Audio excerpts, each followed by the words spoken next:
Right. Because You if get close to it, we're late, people start to riot when we do them live. Jason Keller gets a little antsy. Uh-oh. You don't want that. We're back. It's been a while. This is ArachNerds episode 13. Just brought to you by Fulvius Apparel. Check it out. Hats. Hoodie season is approaching. I think I usually try to do a fall sale each year, so I might rock one again as it starts to cool off. But shirts, hoodies, hats, all that stuff. Check it out, fulviusapparel.com. Use the code THN at checkout. That is the exclusive promo code for THN listeners and viewers like you. And new stuff on the way. I have some stuff I've been working on. I have some stuff that I need to add. Added a feature on each of the like apparel products, not the mugs or anything like that, where you can now pick whether you want the art to be printed like on the front with the Fulvius logo, on the back small, or the opposite where it would be on like the left chest with the Fulvius logo, and then the art on the back, because I had enough people, want that and not really thinking that it was still really that popular. There's enough people, I guess, that want it that way. So I found a plugin that lets me make that an option. So that is now a thing. It does currently have a bit of a bug that I'm hoping I will get fixed in the morning. Tech support for that plugin, of course, is somewhere in Europe, I think. So time zones are pretty different. So yeah, I saw you were making some shirts today in the Discord there. Was like right off the rip, Yeah. If I have the blanks on hand, I'll slap them on and get them done. It should just happen to be right before we were cleaning the printers and stuff. So I was like, don't clean one yet. I gotta slap this on real quick and do it. Tell us a little bit about what it's like to make one of those shirts. I'm curious myself more than anything. As far as like the actual process? Yeah, like what it takes to actually make one of those. Oh. Like I saw like your big old machine, and like that thing's that's a lot going on in there. It's basically a giant computer printer, but it prints on the shirts instead of paper and stuff. So yeah, I pull the blank down if I have it on hand. I have to put this solution on it that helps the ink bond to the fabric. Then you gotta cure that, get all the wrinkles and stuff out, and then I got to put it on the little. It's a platen, but it's basically a mount that you put the shirt on. That then goes on the printer. Push that shirt in. Get the art pulled up in the CAD software. Adjust colors or whatever you need to do. Your dimensions, whatever. Tell it to start. It prints it. Shoot it out. Cure it again. Pre-treat the other side. Cure it again. Put it on the printer. Cure it again, and it's done. There's a lot that goes into one shirt. It sounds a lot more involved than it really is. But how long does that process of all that? Yeah. One shirt. Like not even 10 minutes. Oh, all right. Oh, wow. Oh, okay. Not. I mean, you're talking like when we're. I was more curious, like what it takes, like what describes that $25? Is it mostly the shirt itself? Because like obviously the price goes up with the bigger size shirt. Yeah. So that's just because the cost of 2XLs and 3XLs and up are usually cost wise more than standard sizes. So the price reflects that. But now, is there like some kind of solution or ink you buy for this, or like? There's so it's an ink that's made for those print heads and those printers, and it's a whopping $125 for a liter. Wow! Oh shit! Wow. Yeah. And what does a liter do? How many? Yeah, shirts? how far would that go? It depends on the colors in the shirt. So like white ink, we go through the most because typically, if it's going on like a dark or a black shirt, it has to put down a white underbase and then put the color layer on top of that. Otherwise, the colors just don't pop. Mm-hmm. So we go through way more white than we do the other colors. But typically, a bottle of black ink will last us a couple months. Oh wow! But the white, I mean, we're having to order white regularly. So and the pre-treat is like $90 a gallon, and that's with our discount too. So we go through a lot of that. So it's. Do they sell it like in one size liter jug, or can you be like, yeah, I'm gonna buy 10 gallons of it, or is it shelf life? Liter's the biggest size they they offer. Wow. They have smaller bottles that are like 125 or something. It's crazy. Like we get a discount and it's at 160 Yeah. something. It's Wow. crazy. No shit. If you buy it, you want to use it.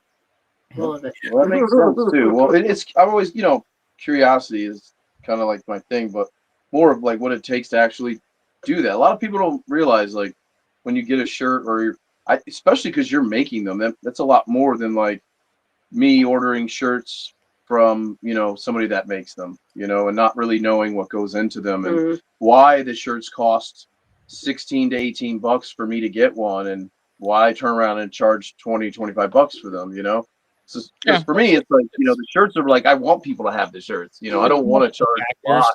The quality of the shirt that you're getting, the print method, because if you're doing bulk, screen printing's cheaper. And how many colors too, right? That kind of colors with screen printing in particular, colors matter. So then knowing how to do it, to buying the machine. Labor involved is the biggest thing. Like labor's the major cost with the at least the screen printing. So but interesting. New stuff getting added. Be on the lookout.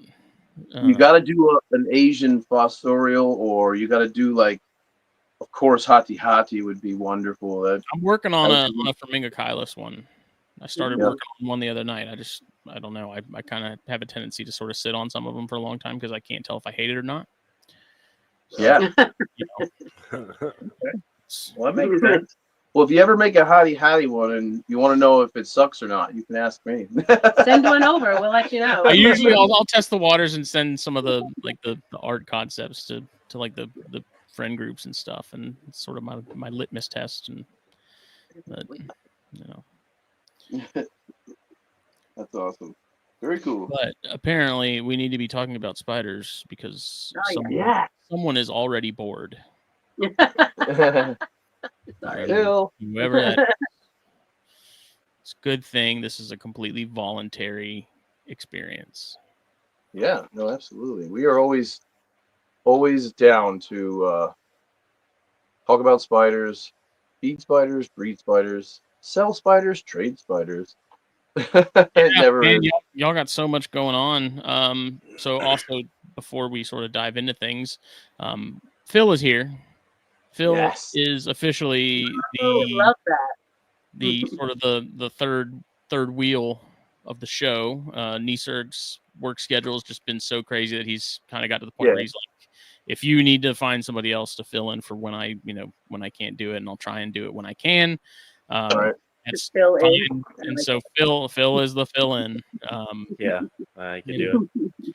Well, you couldn't have picked a better person. Oh yeah, fabulous. We've gotten to know Phil. I mean, I couldn't honestly tell you how long I've known Phil because it's gone by so fast and it's been so much fun. Because they're so busy, that it's like I honestly I feel like I've known him forever. Like Phil's one of those guys. Like when you are around him, he's super contagious. His attitude's always like, "Let's do this, man!" Like I don't know how to explain it. It's fucking awesome, man. Fun to have around. So if you guys don't know Phil, I implore you to reach out to him and introduce yourself. He's an enabler. This motherfucker's cool. Definitely. Thank you. I appreciate it. That's it. That's all you got. I am an enabler. I'm a bad influence. I get things going. Take a mile. Yeah. Very cool, man. So, you guys started. So there's this new sort of. I don't know if I'm so quick to call it a fad quite yet because I'm still not sure exactly where it's going to go. But the whole Palm Street thing. You guys recently did your first live on that. Whoa. It seems like watching Martial ArachNerds and Ryan and Jessica really kick ass. I was watching one of their shows the other day just to kind of see like somebody who's been doing well at it clearly, and clearly whatever they're doing is working. It engages you. I was watching and wondering what people were going to buy that I wished I'd have bought. Mm-hmm. And what's funny is like I bought the most basic tarantula of them all, but I still wanted to buy something. So I could not help buy a full-grown mature female curly hair. Female ready to go. She had a big old booty, so she's either going to molt or she's starting to ovulate. or they're, you know, like to me, I felt like she's ready to rock and roll. And what's funny is my girl just molted, and I've got boys starting to come in. So it always happens this time of year, believe it or not. Like, and we had babies, shit, I think it was right at the beginning of the spring. Yeah. And they were gone by the end of the spring. Yeah. Like so it's like funny. People are like, wow, oh, who, you know, you bring curly hairs, like, well, good luck. You're going to be stuck with them. And it's like, Why? I've never understood that concept at all because, you know, Yeah, that's I why mean, even, PetSmart keeps them on their shelves, right? Because nobody wants them.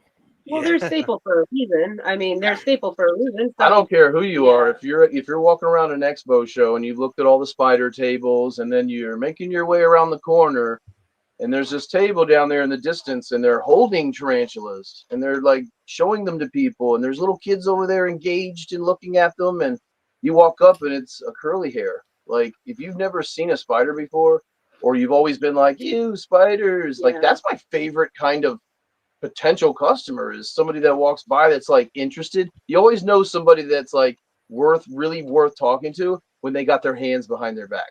And they're just looking. And they're just kind of like leaning in because they're like 2 feet away from the table and like peeping it out. I'm like, hey, what's up? Like, you looking for a spider? And they're like, oh no, I'm just looking. And then most people either say a good spider's a dead spider, or blah blah blah. They spiders suck, or they're just looking. This is insane. I don't know how you do it. Yeah. Or then you get the person who's like, well, I mean, scared to death of them, but I find them interesting, and blah blah blah. And I'm like, oh really? I was like, have you ever held a spider? Do you know anything about spiders? Most people's no. Well, then most of those people, believe it or not, end up buying a spider. Yep, I have them. Becky is a master at selling spiders to moms and kids. Yeah, as soon as they hold one, the kids are like, I love it. There'll be a little brother at the table, like, you know, can I hold one too? And he'll hold it. And then, like, the older sister's like, ew, bro. But then she has to hold it. But then, like, 30 minutes later, I'm off on the other end of the table, like, you know, talking to somebody about some reading ninja spiders and shit. And I look over, and Becky's like, they're handing her cash. And she's like handing them their bag. Like, and like when I left, they just were interested. They were only there because the son wanted to hold one, and the kid wanted to look. Sometimes families will circle back, and then by the end of the show, they'll come back and be like, "Oh, they still want to get one," and blah blah blah. Especially when they know the care. I think for families, that's a big thing. When I explain it to them, is like saying, like, "Hey, you know, you can go on vacation for a week. It's gonna be okay. You know, tell them kind of how to care for it and all that." And I think a lot of families end up coming back and buying one because they are kind of easy to care for if you only have one or two. Yeah. So that's a big thing when we tell them. Responsibility for a kid too is like a first pet. It's well, and that's like our best. Something happening. That's like our best.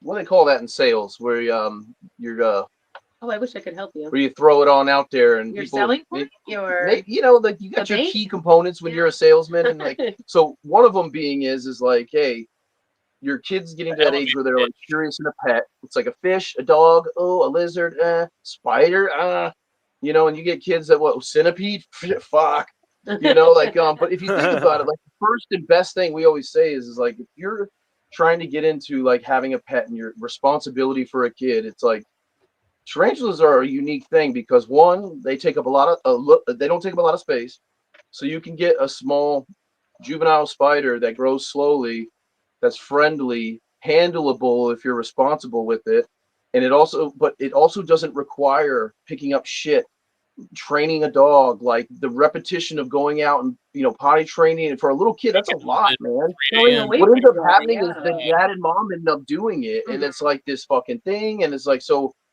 When you can see the mom and dad kind of stand there and the dad's like biting his fingers and the kid's just like, oh my God, I want this. It's like important that like they don't bark. You can go on vacation for a couple weeks. You feed them water before you go. Like it's a good segue for a kid to be like, this is what it's like to have a pet. Yeah, for a pet. You know, you get them a curly hair.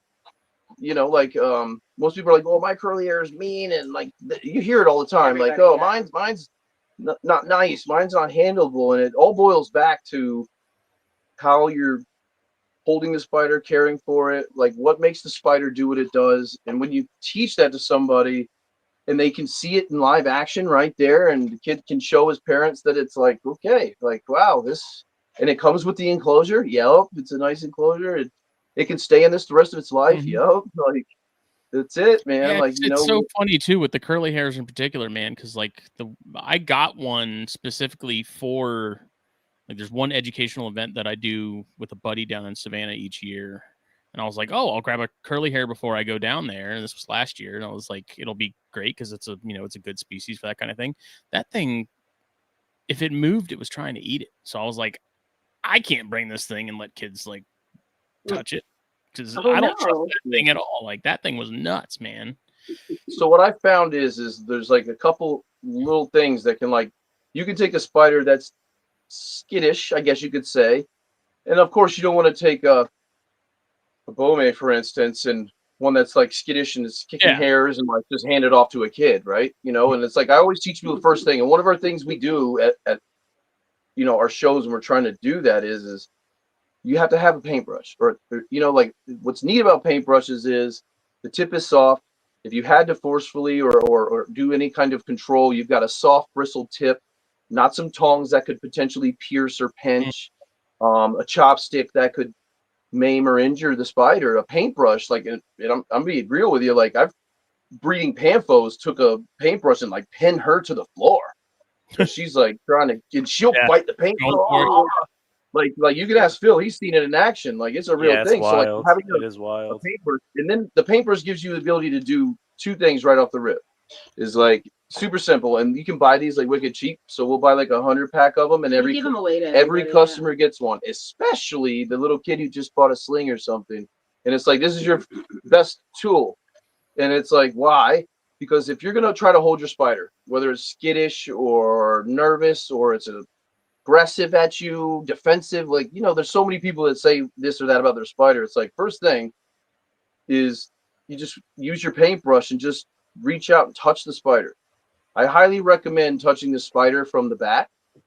A lot of times when you touch spiders from the front, they've already got you in their area, and usually by the time you're even there, they already know you're there. The micro density, they know that there's something going on already. So if it's a spider you've had for a while, or it's a pet or something of that nature, it could easily mistake that as a feeding response. And the spider's just like, cool, I'm about to get fed. These are the vibrations that typically give this positive response. They don't have cognitive thought, but they do actually be like, whoa, cool. Like I was talking the other day about this with somebody, about how like learned behavior, and we can get into that in a little bit. But so you just see what the spider's demeanor is. Touch the spider. If it turns around like, bah! Sometimes it'll just reach out and grab the paintbrush, and you're like pulling the paintbrush, and it's like trying to go with it. Like clearly the spider, it's hungry. It's hungry. Yeah. Well, that's what a spider. The funny thing too was like I kept that thing well fed, and Yeah. it didn't matter. Like if I put that brush in there, it doesn't matter which angle I came at her with. She just grabbed it and started gnawing on it, and I'm like, dude, Cool. So you're not here's supposed the to. next step. Here's the next step for that. So if you reach out and touch her with a paintbrush, and she's not hungry, you fed her 2 days ago, like you just said with your girl. You just got to let her know that it's not feeding time. So the whole brush point is that it isn't your finger, but if she reaches out and she's showing that hungry, I'm still touching the brush, following it kind of thing, not like, get away from me. Yeah. Then basically you just got to then touch her on the back, touch her on the other legs, touch her somewhere else. So instead of touching her from the front or letting or approaching her from the front, by doing that from the back, especially a spider, like you said, that is going to act hungry or respond that way, touch her on the back. Now she's got to turn around. And when you touch your spider, don't touch it like all fucking secretive and like, like let her know you're there, like some intent.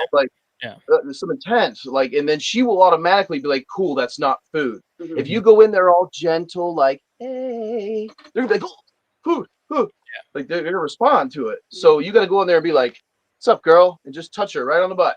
Like give her a good, nothing hard or aggressive or towards her to hurt her, but to let her know that this is definitely not food. And now she's going to turn around like, whoa, what's this? Not to be mistaken as a threat pose. Threat poses 98% of the time, the fangs are being shown also.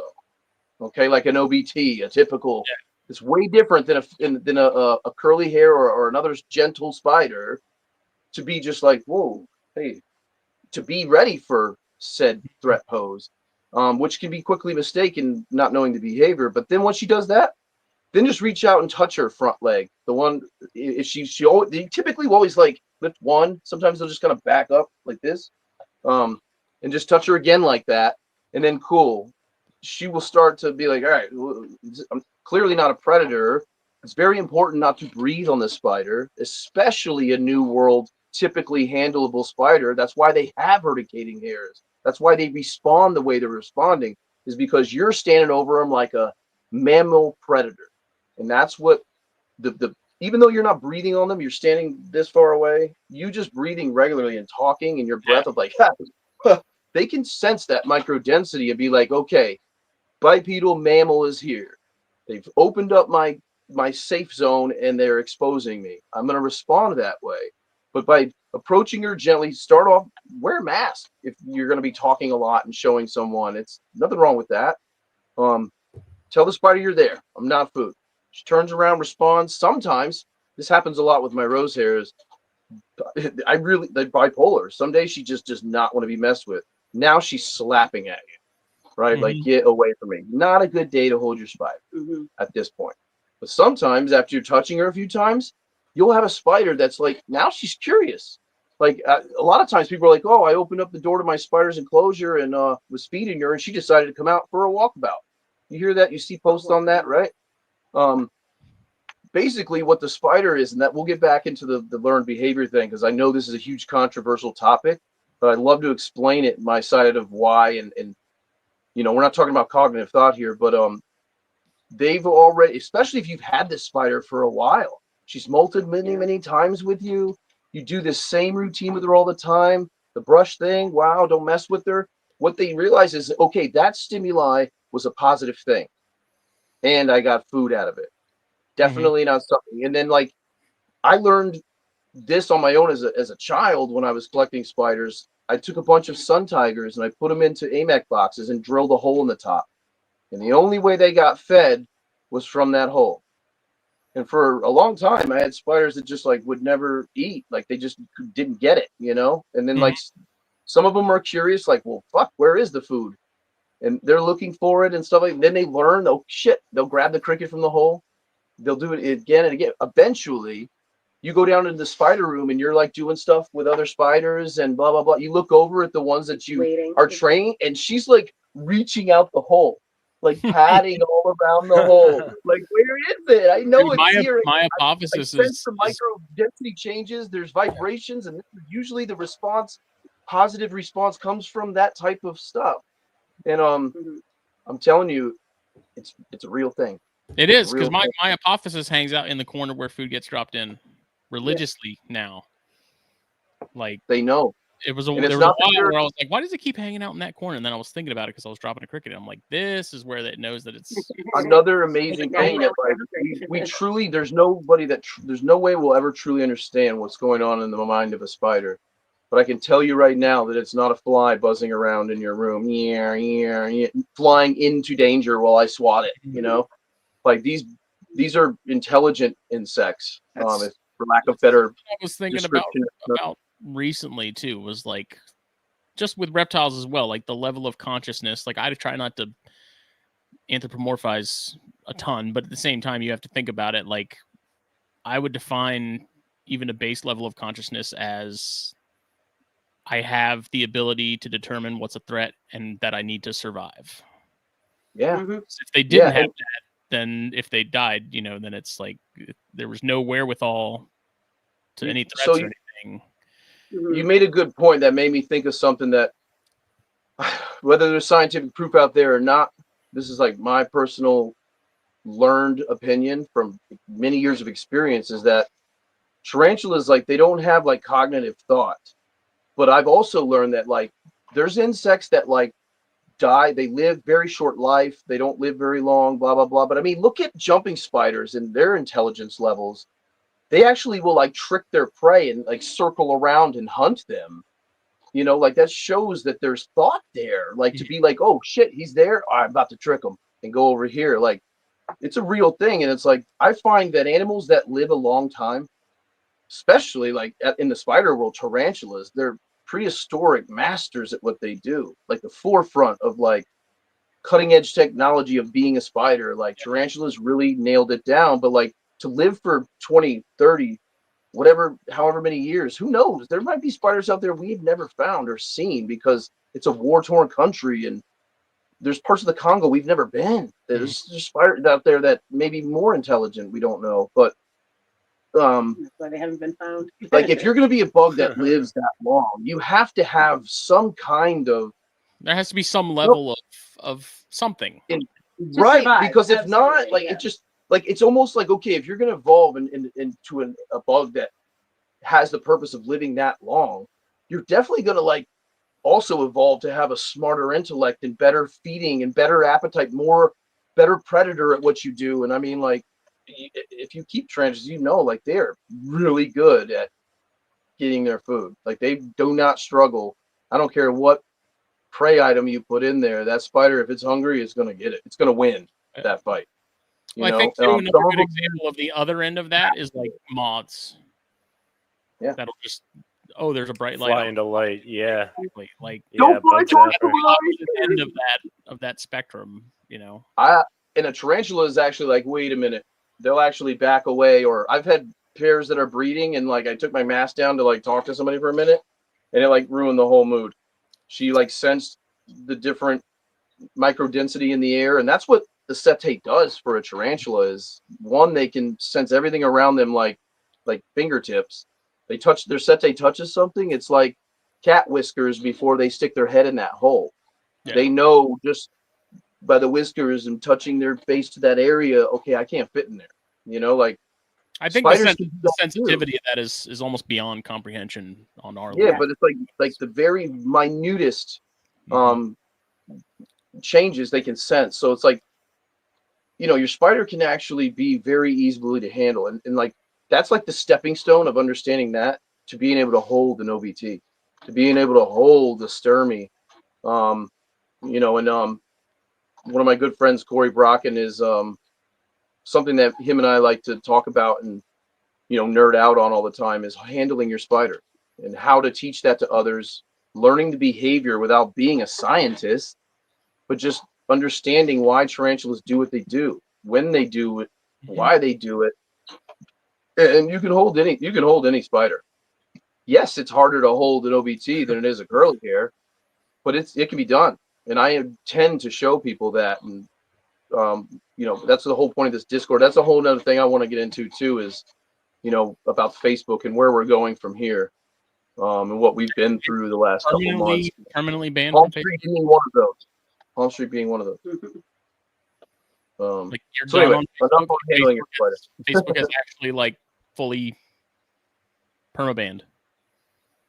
So yeah. All right. So basically, originally right off the rip, they were saying that my posts were drug related, and it was strictly Versicolor WS on the ArachNerds Versicolor, right? Okay, and I literally dumbed it down because the way, I don't know if you've ever been on that group, but there's like prices in the posts. Like people were talking about trading and selling and dealing and blah. It's like, so I'm like, cool, I'll post in there a little bit. I know a lot of people in there. So literally, Versicolor wholesale. I woke up the next morning and it was a complete ban. There was no 30-day, no warning. There was no email. Like, you know, normally like you got kicked out of that group because you used the word bitch or something. Yeah. And it's like a 3-day ban and this is why, and it's a warning. And I had no infractions on my thing. You know how you can check your standing in your profile, like what Facebook thinks of you? I had 0 infractions. And I actually had a professional dashboard. So for that to wake up the next morning and that be there, it told me a couple things like, all right, somebody either did this to me or it's a complete mistake and it's an AI thing. It was flagged or reported or who knows what happened. But make a long story short, it was a complete friggin' ban. Even when I clicked on my Facebook to get into it, it asked me, it would like kicked me out. So I had to log in, and when I put in my login stuff, it was just like, this profile has been disabled. I screenshotted it every time that I did something new happen. And then it was like, okay, cool. Like Review it. forgot my login or something. There was a button there that like if you're having Yeah. trouble, click here. I clicked it, went to a thing. I'm having trouble accessing my account. Boom, boom, boom. Then I got an email saying, "Yeah, you're fucking banned. Fuck you." And I was like, That's what "Cool. it Well, I said. want to review this." Exactly what Exactly. Zuckerberg made it say. Yeah. Wow. That's agreed. Yeah, pretty much. And then so I did the review thing, filled that all out, sent it in like Within minutes. within like 3 minutes. No. Yeah, they It just was said no. kicked back. It was like, yeah, after reviewing it and looking at your profile, it goes against our community standards, and that was it. So I tried again to like, I was like, this is bullshit. Like, there's got to be a phone number or something for this, right? I'm like, this is fucking fucked up. How do they have this much power to like take The all panic my that morning was database real. and community and like Everything. all the stuff. Underdark collaboration? We're talking 17,000 people that we had like following us and like watching our stuff. We had millions of views. Like we were making $400 a month. So it was just like flabbergasting to me that like you're paying me for my content and now you're banning me for it. Like I'm just wicked confused here. Can I at least get my shit back, like my photos and like my And they said yeah. so they did. They said yes, and they sent me this file that I could open. It was all the stuff and to where, and I opened it, and it was just like, question it mark. was just nothing. It was like like garbage. It was like nothing that could even be like used, or if for some reason I may have had the wrong program opening it. No, it was just a file of fucking nothing. I think it was something so they could say they sent us your stuff. Yeah, but we don't know why you nothing can't in open there. it, Yeah, kind of there's thing. nothing in there, So after that, I was just like, okay, all right, it's gonna be like that. So, in a nutshell, like my friends were like, well, there's other platforms, dude. Like Facebook sucks. Like I can't believe that's all you've been doing. And then at that time, because I had only got into Facebook because my friends were like, dude, you gotta like share this with people, man. Don't be so selfish in your basement. Just for the networking. And yes. Yeah. And I was like, you know what, you're right. Let's do this. So that was years ago. But then it was like Instagram and everything else. So they kicked me off of Instagram, Messenger, and Facebook. Yeah, all three combined, platforms completely banned, profile wiped. So that pretty much for me was like, all right, at the end of the day, I don't give a shit if I sell another spider or not. I'm gonna keep doing the Underdark Dritz thing. I was doing that when I was a child. That's never gonna change. What I liked about that was the ability to reach out to the world and do this, share it with people, create an industry standard, a basis, so we can actually even become one day like Europe and have sustained species here. And it's like we still import so many species because nobody's doing this part. Like we should only be importing species because it's like, wow, this thing we don't even have. Let's do it. And we bring it in, we breed it and produce it, and we sustain. They forever have a home here in the U.S. Regardless of what happens to them in the world, whether they're pirated out of the wild or not. And that's like our duty as people who are keeping them captive, is to make sure that they're forever as an animal, have the right to fulfill their legacy, right? And that was the most important thing to me. Can you talk a little bit about the Saba Reds and what you just did with them? Yeah, that was kind of a big part of what you were just talking about. Yes, and you're right. That's a wonderful example of how all that can be really done for something good. I'm sure all of you guys know Flamingo Calis Saba Red. It's a very beautiful, rare, elusive spider. And they always have been imported because nobody was working with them. And I don't know if you guys know, Flamingo Calis is like my jam. Like I've worked with them all. I'm really liking the Akayas that I have. Hati, man, super cool. I was like heartbroken because I always knew in my heart that Hati was a flamingo, and thank God to Volker, he took the time and went and all his team and they made it a Flamingo Calis finally, and that was huge for me. And so going forward, I was like, cool, we're just gonna keep going with this, and we've always tried to work with species to be able to be like, hey, not everybody can afford a $200 spider, not everybody can afford a $100 spider. Hell, let's be honest, man. There's a lot of people out there who can barely afford a $25 spider, let alone a free one at a show, and be able to drive to the show and buy a ticket and walk around. And I can't even afford one because, like, I'm fucking poor, man. I work at McDonald's or whatever. Like, that irked me because when I was younger and when I had tarantulas, one, there was very few of them available. And the fact that, like, I could not fucking afford these $300-400, dude. Regardless, were $300 for a sling when I was a kid. Like, like that blew my mind. And after the Facebook thing, I was like, you know what, like, we're really gonna get down on it, you know. But we had always been trying to do exactly that. All the stuff that's being imported, all these new, you know, niche species that people want, they're paying hundreds of dollars for. That's fine. That's great. Nobody's trying to destroy the business or the industry of tarantulas like it is. All we're trying to do is to where there's no need to keep importing sabas. Like that's just neglectful in my mind. For somebody who has that much power, and they'll tell you how expensive it is to do. Like, I know a lot of people that do import, and it's like, oh man, it's like, hey, I got sabas ready. It's like, I just imported a bunch of them, you know, and it's like, well, you could have got them for me for probably way cheaper, you know, because that's why they're selling for $200, because they probably ended up costing them around 75 to 100 themselves to have some slings come in and sell. So they got to double their money. That's just natural exotic animal business. Talking to Brandon Russell about his importing, you know, scorpions and stuff from Europe, like, it's not the scorpions that are costing a ton of money. It's the damn import fees and the shipping and stuff like that. And then what you do is you take that fee and you divide that fee up over the entire cost. So if every animal costs $5, now you take however many animals and you divide it into that cost of the importing, and now each animal is now $75 a piece. So you better be importing some shit that ain't nobody's got and that you can charge $200 for, right? Yeah. Which is fine. I get it. Do that the first time. Make your friggin' money. Do it. Sell them to people into the trade. Present what Underdark is in this industry standard of like, hey, like Europe does.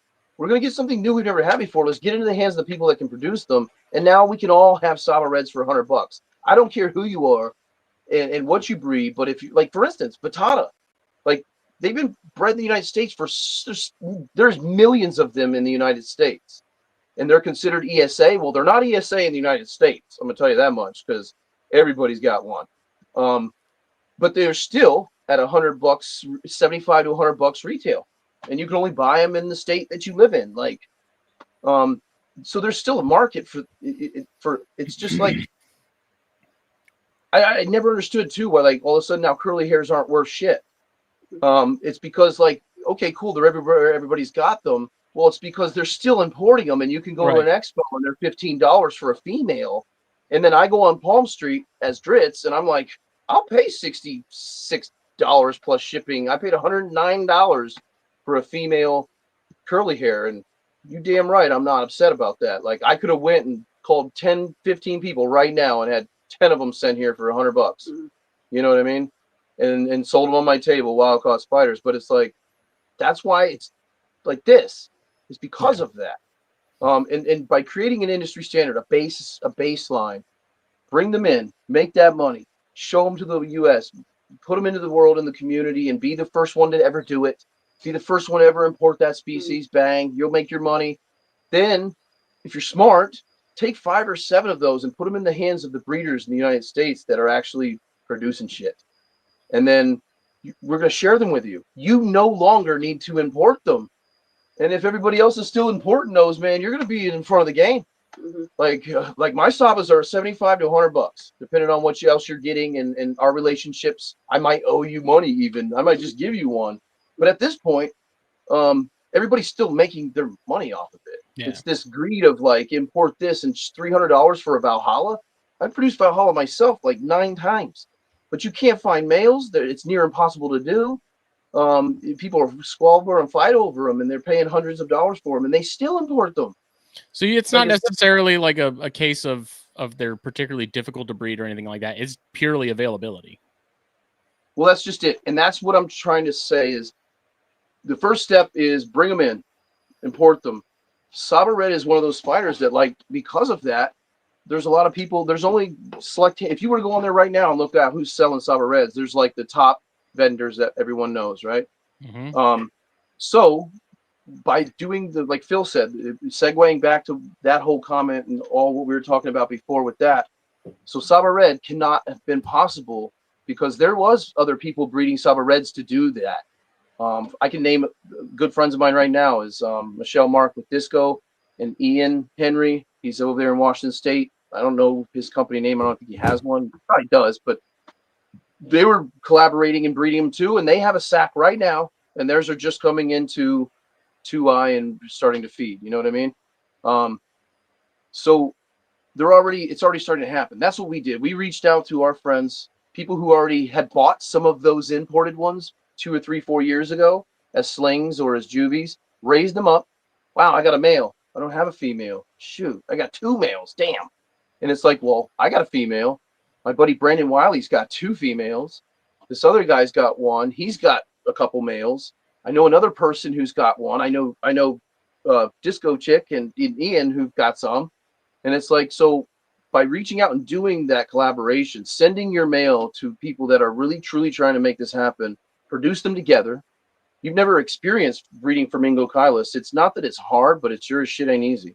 The hardest part is like dealing with ninjas when they breed, you know, like. Can you talk about the conditioning and what that would look like for the female in terms of like kind of cycling her and getting her ready for that pairing? Yeah, I won't go into specific species detail because we can like dive into that later too, but just in like snippet form, like quick. Conditioning is a tricky word because of the fact that we're talking about behavior and response to the way it lives in nature and the way nature allows them to do what they do. So conditioning can be a confusing word. My friend No and Tarantula Addicts on Discord actually reminded and helped me remember that like conditioning is one of those words that like is confusing for people. And he's like, well, why are you using conditioning? Because you should be using the word cycling.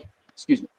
And it's like, yes, okay, so cycling your female is the most important part. That is like the first step.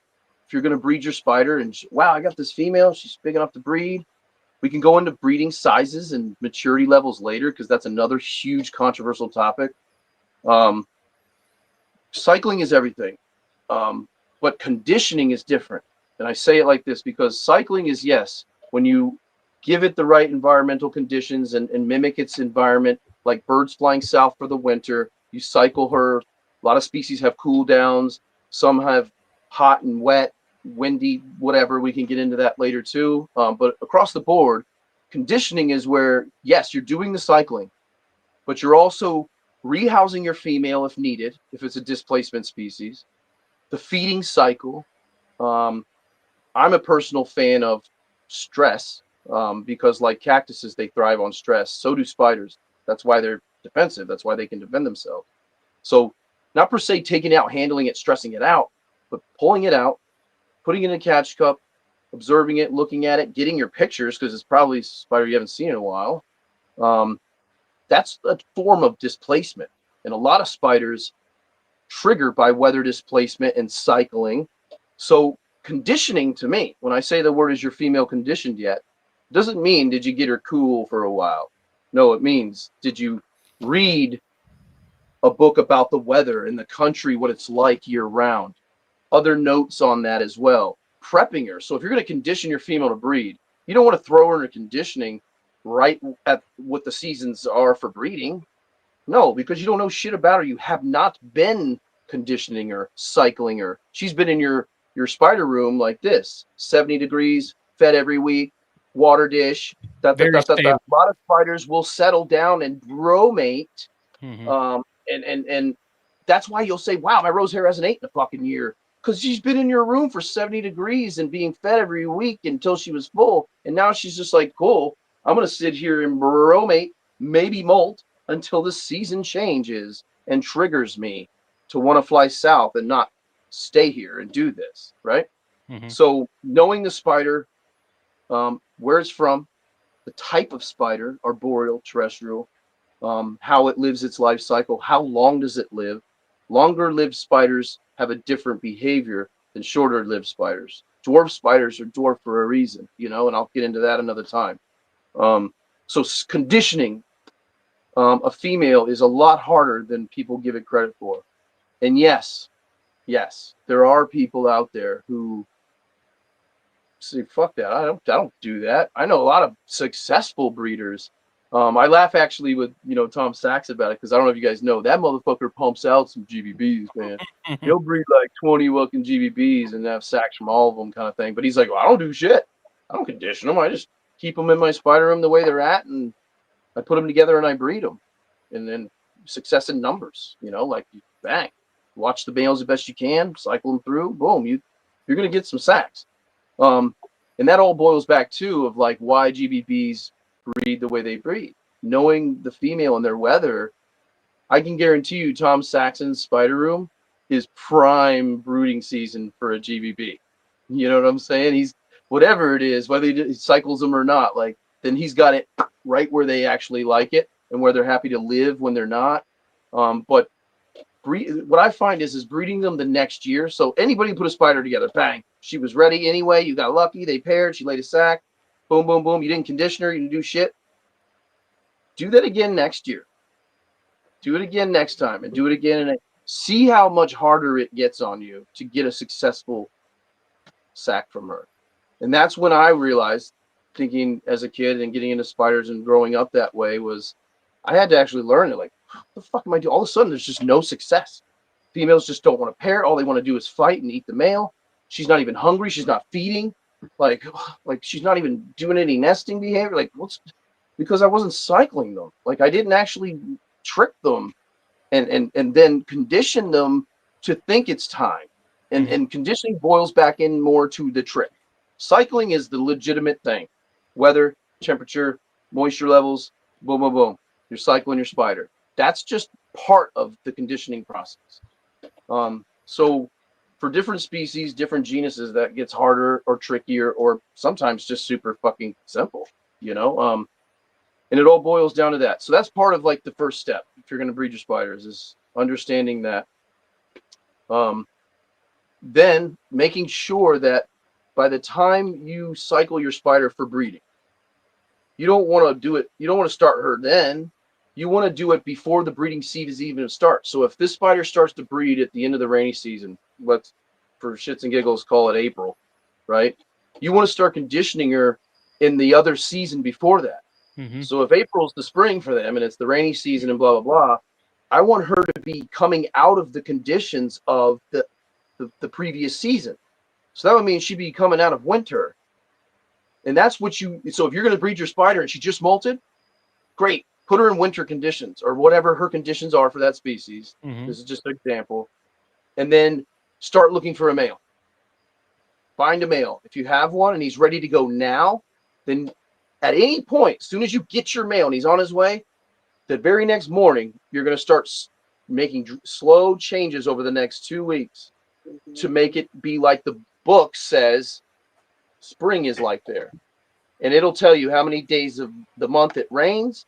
So if it's raining 14 days, like for instance, for like Martinique, the Caribbean versicolor, it rains every other day. Every day, if you look at their breeding season. It's basically so that means that you should be mimicking rain.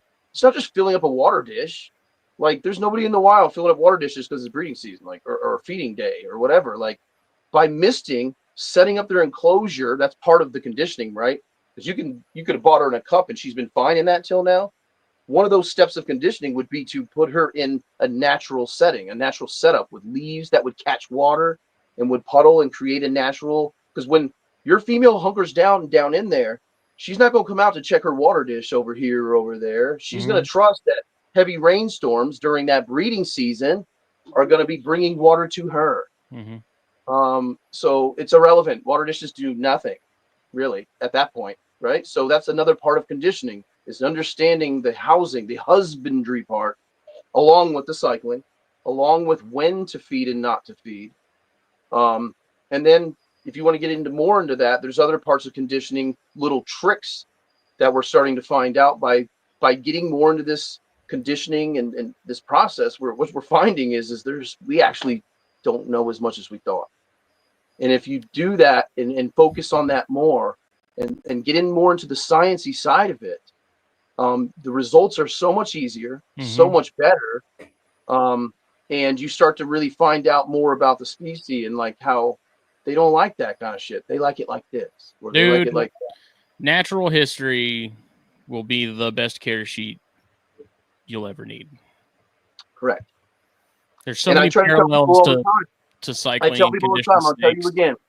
This is the oldest, cheapest, crappiest book, and I like the old one because it's what I learned from. But you don't want to go off of our weather today, because our weather today is like fucked. We're having like weird issues with weather all over the planet. Like that's not the best thing to like breed a spider we discovered in the 1800s. Ideally, it'd be good to have like weather guides that talk about when the spider was discovered in the 1816s or whenever the fuck, right? That'd be a perfect breeding book. True. So I like this one because it's 30, 40 years old. But this is like a spider care book. The only thing you need to know, even if you're getting into a new spider, and people are like, you should have did your research and blah, blah. The only thing you need to research is what kind of spider it is, where it's from, the country, the place, and like New World, Old World behavior. Like that's super simple to get from anyone about even new shit coming in. Then all you do is look up the country it's from, and you just follow it. If you're not trying to breed, and it's January and you just bought this Grammostola pulchra and you're like, fuck, I've never had a tarantula. I don't even know what to keep the temperatures and stuff at. Find out where this spider's from, turn to that, go to January, bang. Oh, this is just an example. This is not for that spider. How does that how is it broken down though? Is that like, so if you're looking at Paraguay, yep, like is it breaking it down by like capital cities or something like that? So it's also, and of course there's going to be areas that are more popular than others. Like, yeah. But let's say, give you an example here. Venezuela. We're talking about like Argentina, right? Yeah. And on the map, it's going to give you like key locations that people typically give a shit about the weather, like where it matters. And then you just like see the dots. Yep. For instance, like pulchra's from in here.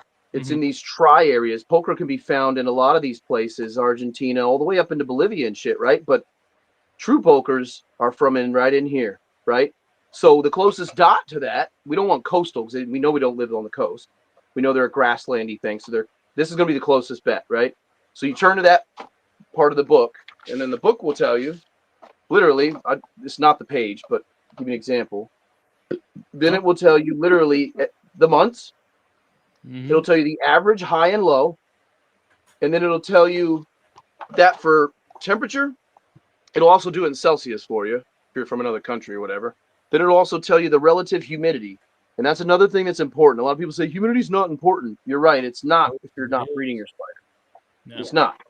It is when you're breeding your spiders because of grains per pound, GPPs, vapor pressure triggers a lot of these animals during the flooding season. There's rain and there's just floodwaters.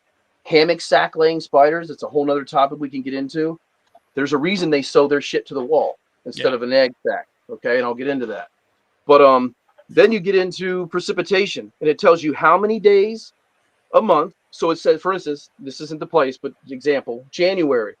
Okay. Blah, blah, blah. Temperature, average humidities will say, look, 11 days out of the month in January, it rains.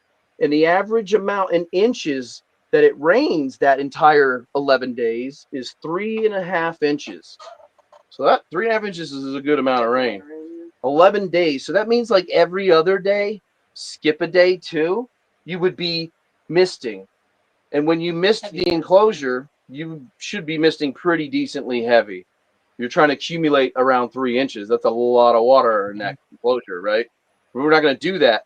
But in between those days of spraying, we need to make sure that we're keeping these temperatures and stuff and following this and making sure that that water evaporates in between that time. And believe it or not, a lot of shit happens when water evaporates. A lot of animals can sense that. Vapor pressure, grains per pound. For every pound of air, there's this many grains of water in it. You know, when it's humid and muggy, you can like feel it when you go out there. You can like cut that shit with a knife, right? Your spider can feel that too, especially with all that very sensitive taste bud setae they have all over them. So that is enough in itself to like bring your Grammostola rosea, who's not eaten in a year, pull out the book where Grammostola rosea is from, and you'll see why you fucked that up. You know what I mean? And then all you got to do is throw her into the opposite cycle of what you're doing to her now, and don't do it like this. Don't go down to 50 fucking degrees, like you'll kill it. You know, but over the next couple days, don't feed her anymore. water it less, let it get cooler till you reach temperatures down into the low 60s, and you will see she'll start like nesting, or like her behavior will change, because now she's got to find a place to molt. Like, oh shit, maybe even take a big old cup of dirt and add some more dirt, a little bit of displacement, or whatever. And that's, to me, stimuli. That is conditioning. Yeah. All right. So in every species has very intricate things and stuff, to the point where we're trying to do here in the US. That's what Underdark is trying to do, is we can start creating books like they do in Europe and France and places where they write books on just the behavioral specs of pairings and breedings and nature, where they're from and why they do what they do. And it's like, nobody even knows that in the US. It's like, it amazes me how many people are like, I want to breed my spider. Like, what do I do? It's like, well, I mean, first step is like just making it exactly like they would have where they're from.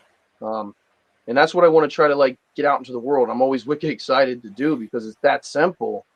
To be able to condition and cycle your spider and feed your spider to where, bang, now she's going to be tapping at the burrow, instead of coming out of there like, what's going on? Food? No, not food. Okay, well, shit. One more time. Whoa, food, not food. Whoa. She always gives me, I say some dumb shit, she always goes, how'd it go? Yeah, how'd it go again? One more time. Yeah, I do that. Go ahead and embarrass yourself one more time. Let's do this. I'm here just for All right. comments. So anyway, yes. 101 of conditioning. Yeah. That was a great answer. It was a It great was. Yeah, you did really well on that. Sorry, guys. No, I'm a ranter. you just answered that. So with Great. the rosea, That's kind of guess, because we don't have to do any work. yeah, we just I kind of just need sit you guys and to listen. keep me on task. Yes. Well, I got some really cool shit I want to talk about later with you guys too. Yeah. I don't want to get carried away blabbing in science class the whole time either. So remind me when it's like getting down to the nitty gritty to talk about other stuff, because I want to tell you about some exciting things we're going to do, and some shout outs to other people that are like part of our team and make this shit happen. And yeah, the awareness is the awareness portion. But yeah, man. You could probably do that now if you want. No, it's okay. I'm gonna save it for the end. It's more better. It makes people want to listen. There you go. Phil, what do you have up next? I was just curious. I remember once I was talking to you about the rosea, and you were talking about using stones to kind of mimic where they were from, so that they had a place to molt. So, all right. There's no real definitive answer of why I do it that way. But what I will say, just from my experience of actually like seeing Grandma Stola, not just Rosea or Portera or any of those, Grandma Stola as a whole, Rocky Pelma as well. That's why you always see like, wow, my Rocky's always climbing the walls, and like, it's not really terrestrial. It's like mine's always chilling on the wall or up here, like weirdly not being terrestrial. Well, there's a reason for that. In the wild, they're a lot of times found on shore banks and like what do they call those things? Ravines, where they like runoffs, I should say. And there's all of these dirt roads in Mexico and places all the way into South America where it's just dirt roads, and it's like this. You got a hillside coming down, road, hillside coming down, and there's like this gully there, and then another place and road or houses start or something, or a farmland. And it's like most of them are found on that sidewalk. Like, and then there's this ravine of just road gravel and dirt and different shit like that. And they're up 2 or 3 feet, and you can see where the water line is on the fucking wall of this ravine. And a lot of them are like up on the hill, like 5, 6, 7 feet off the ground. Technically, because the ground of the ravine is here, even though like the spider's like up into elevated. A little gully. Yeah, elevated, right. So what I found is when they do come out and do their pairings and different things like that, Grandma Stolas, that's when like the waters will come through and they will flood. And it's another example of like Smithy and Amorai. They're separated, by the river Balsas, and there's this process. There's this time of year where there's, and that's when it happens. That trigger once again. And what I found is by putting rocks on one side, and I just use smooth pea stone gravel like you'd find in an aquarium, natural, not painted, not colored, just the natural shit you would find on the ground in a stream. And I pour that over about an inch of my normal substrate. And then I pour a little bit of like sand or something in there just to make this area like this gravel driveway, you could say, just for lack of better terms. And then right after that happens, I'll sprinkle like some at the bottom of my moss bin. There's like all this dust and crumbs and little bitty branch pieces and just debris. Dave Fisher is a big fan of stuff like that. He collects his from the wild. He'll push leaves aside and he'll just grab all that semi-decomposed crumbage, and I'll pour that right as the shoreline thing, and then I make the soil get deep, and then it does that for the rest of the aquarium, the rest of the enclosure, and then on that is where I put my little pre-made house and a bark and everything else, so she basically can either stay on those rocks, or it encourages her to use her burrow, which is her instincts to do anyway. So the rocks are, maybe it's just for me, but I know that she doesn't want to spend her night out there on those rocks because it's like just rocks. And then the only other place for her to go is climb uphill through like the muddy, wet zone. And I keep those rocks damp too, because clearly that would be coming towards the water.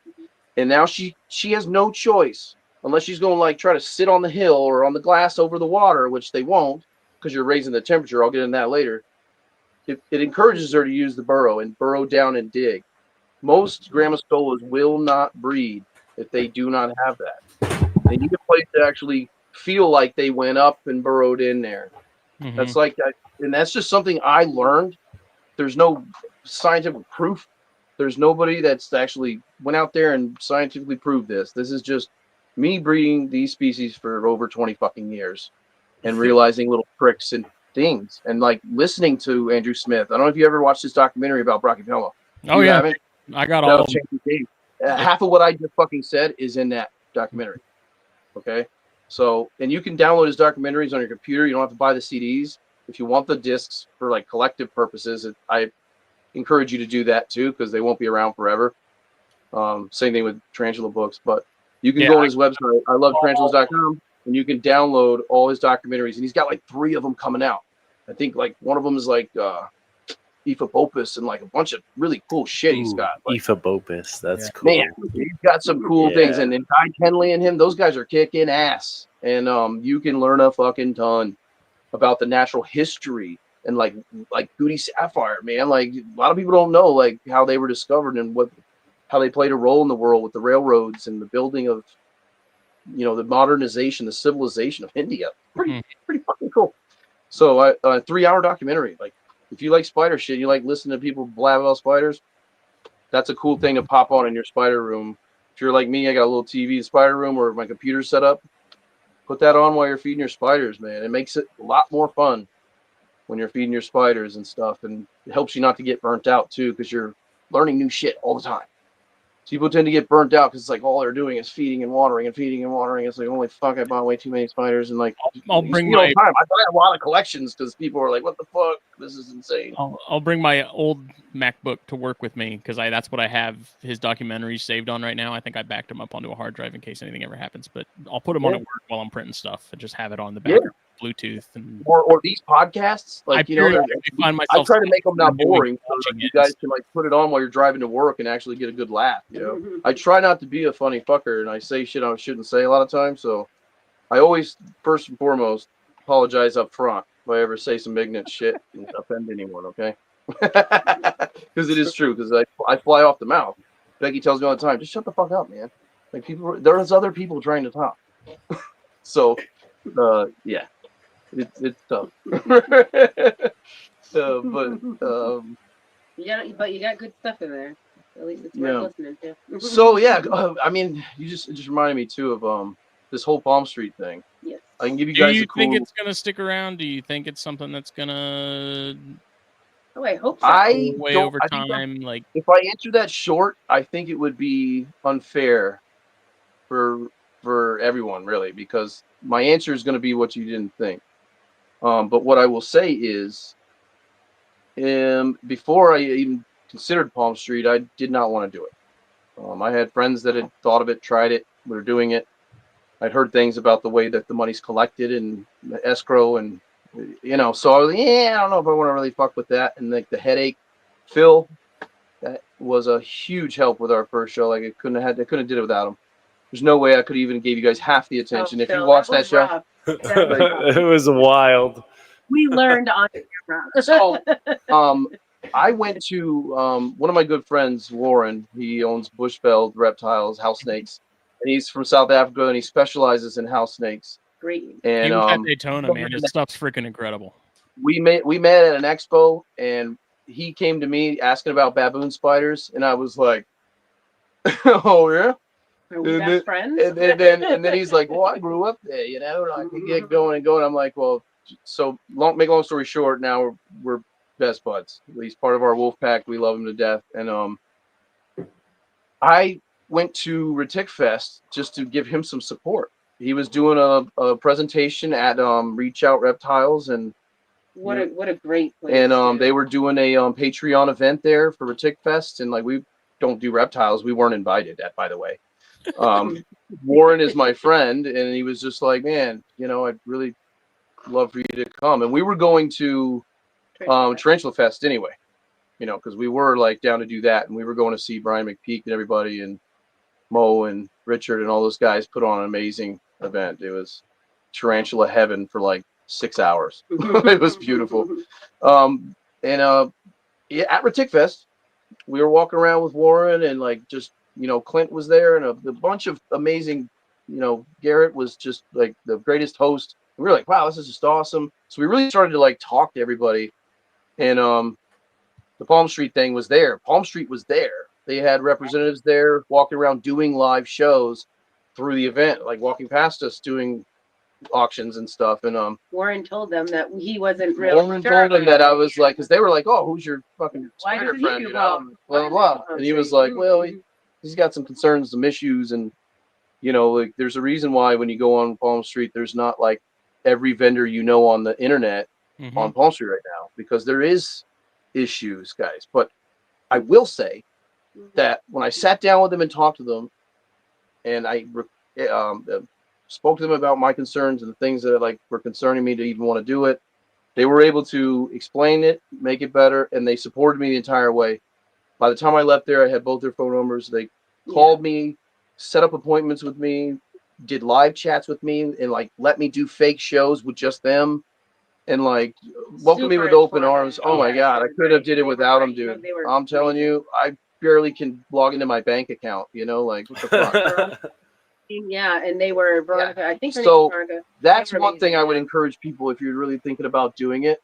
Hell yeah, go for it, because now that I've done it and I'm doing it, there's potential there. It works. I think it's just that the initial setup seems like a lot of work. It is daunting. Let me put it this way: it took us from Retic Fest and then going home and then staying in touch with them. It took 3.5 weeks. I mean, even like pre single show, just getting everything loaded up. Like talking to Adam and Kyle at Caveman Reptiles, like seeing the amount of work they put into setting up, because they're putting a ton of stuff up when they do theirs. It's a real thing, dude. Like, I'm gonna tell you this: after the show, I stayed up till 3 a.m. a few days in a row, because it's like you got to pack them, you got to get them ready. It's like, holy shit, 47 boxes! Like, holy fuck, I didn't actually expect to sell that many boxes. Now all of a sudden you got to fucking ship them in 48 hours, man. So, like we couldn't even list stuff quick enough. Only like option the stock you can like package and get rid of in 48 hours. Yeah, and like Phil said, we could not list things quick enough. So Phil and I were. I mean, Phil, tell us a little bit about it. Bill did like 60-75% of the admin stuff, while I was just talking shit. You really got to make sure that you have everything that you want to potentially post listed, because if you do well and things sell, then you're just allowed to put something else up. Okay, so we had some really solid success with like some Darlingi, some like $1 Heterometrus species, like to just kind of drum up some interest. And then we definitely had some more success with a little bit more higher priced items, like after there was kind of that initial interest drummed up. The only thing is like we were having to kind of remake listings because we didn't realize that, again, Noah had done this before. We didn't realize that things would literally just keep selling. So I guess having more things listed than I think I would want to sell, or you know what I mean, that would be something that I would strongly consider. And then just having like a really good bank of pictures, because Which we have. that was a huge thing too, is trying to do live listings like while they were on camera, not having great pictures, like having sizes, because a lot of times people were asking for sizes of spiders, stuff like that. And then having a good mix of maybe a couple buy now items, you know what I mean? You throw one or two of those in there as well. I don't know. I see people doing really well on it, and then I see people that are like, I don't even want to do expos because I can do this from my living room, sell 4 times as much as I would in a weekend at a show, and I don't have to travel. I don't have to stay at a hotel. He did well, and it was pretty crazy for like a good 50-60 minutes. In terms of just stuff flying, us having to make sure that we had other stuff to queue up, so no, you don't have to leave your house, but it's not like you're just sitting there chilling out. You know what I mean? Right. Can I interrupt for 1 second? If it's going well, you're definitely not just. Can I interrupt for 1 second? Yeah, go. I don't care how many. I'm gonna tell you right now. I don't care how many Palm Street shows I do. I will never stop going to expos ever, because that's how it started. You never need to put your hands in the hand of another person's trade, collaborate. People meet the person that you like have been trading spiders to. Do you know how many people that like collaborate and work with us and support us, and like we work together to breed and produce spiders? And I've never even met them. I've never even shook their hand, never looked them in the eye, and I've known them for years. And it's like expos. It sucks because like expos start to phase away, which they have. Somebody who does expos and collaborates with a lot of people. We co-vend with a lot of people, and it's like they are phasing out. My brother vends down south. He does all exotic animals and snakes, and Warren does expos, and that's another thing. Another topic too is like Warren's doing exceptionally well in a reptile market where there's nothing new. It's just a bunch of new kinds. So to bring an entire new animal, like super popular, so he's like very focused in on something that I think a lot of people. It's like if you go to expos, it's like you walk around. Most people walk around and looking at the expo snakes have a lot of those. So there's like a lot of that stuff. Like, and all of a sudden you have this South African house snake that's never been in the United States. They've got morphs that nobody's got. It's like U.S. first type shit going on. Thousands of dollars for like this little tiny cute handleable segue into reptile type snake. I would never own a snake. If I was going to own a goddamn snake, that's the one. House snake for sure. Because it's like this little curious little puppy dog, and he eats this little mouse, and his poop is like the size of a Twizzler. It's like cute little thing, man. They're friendly. They live for like 20 fucking years. Like, yeah, I have to agree because I'm they're not all. a snake person. I don't know how to tell you, but that thing's little face, and it's like curious, like checking you out, not scared of shit. Like they don't get huge. They don't take up a lot of space. I was like, if I'm gonna get a snake, man, I would buy one. He had some for $200. He had some for $5,000-6,000 bucks. Yeah. So it's like, and like he was selling those too. The colors. So I feel like it's like you just have to have something that's contributing, and that's something that's different about you. And to be like, hey, I'm selling spiders, and you're selling everything that all the people who have success selling spiders are selling. So it's like I saw that Warren was there, and I sent Phil a picture of a house snake that I just got from my buddy because it was just labeled as a house snake, and I don't know if it's a fulognosis or if it was something else. I was like, Phil, if Warren's there, show him this picture now. Exactly what I did. I literally did, and he was like, "Oh yeah." If you own a house snake, Phil, was it one of the ugly ones? Say if you own a house snake in the United States and you got it from someone, or you don't remember where you got it, it originated from Warren. He's the first one to import them into the U.S. and like make that thing a thing.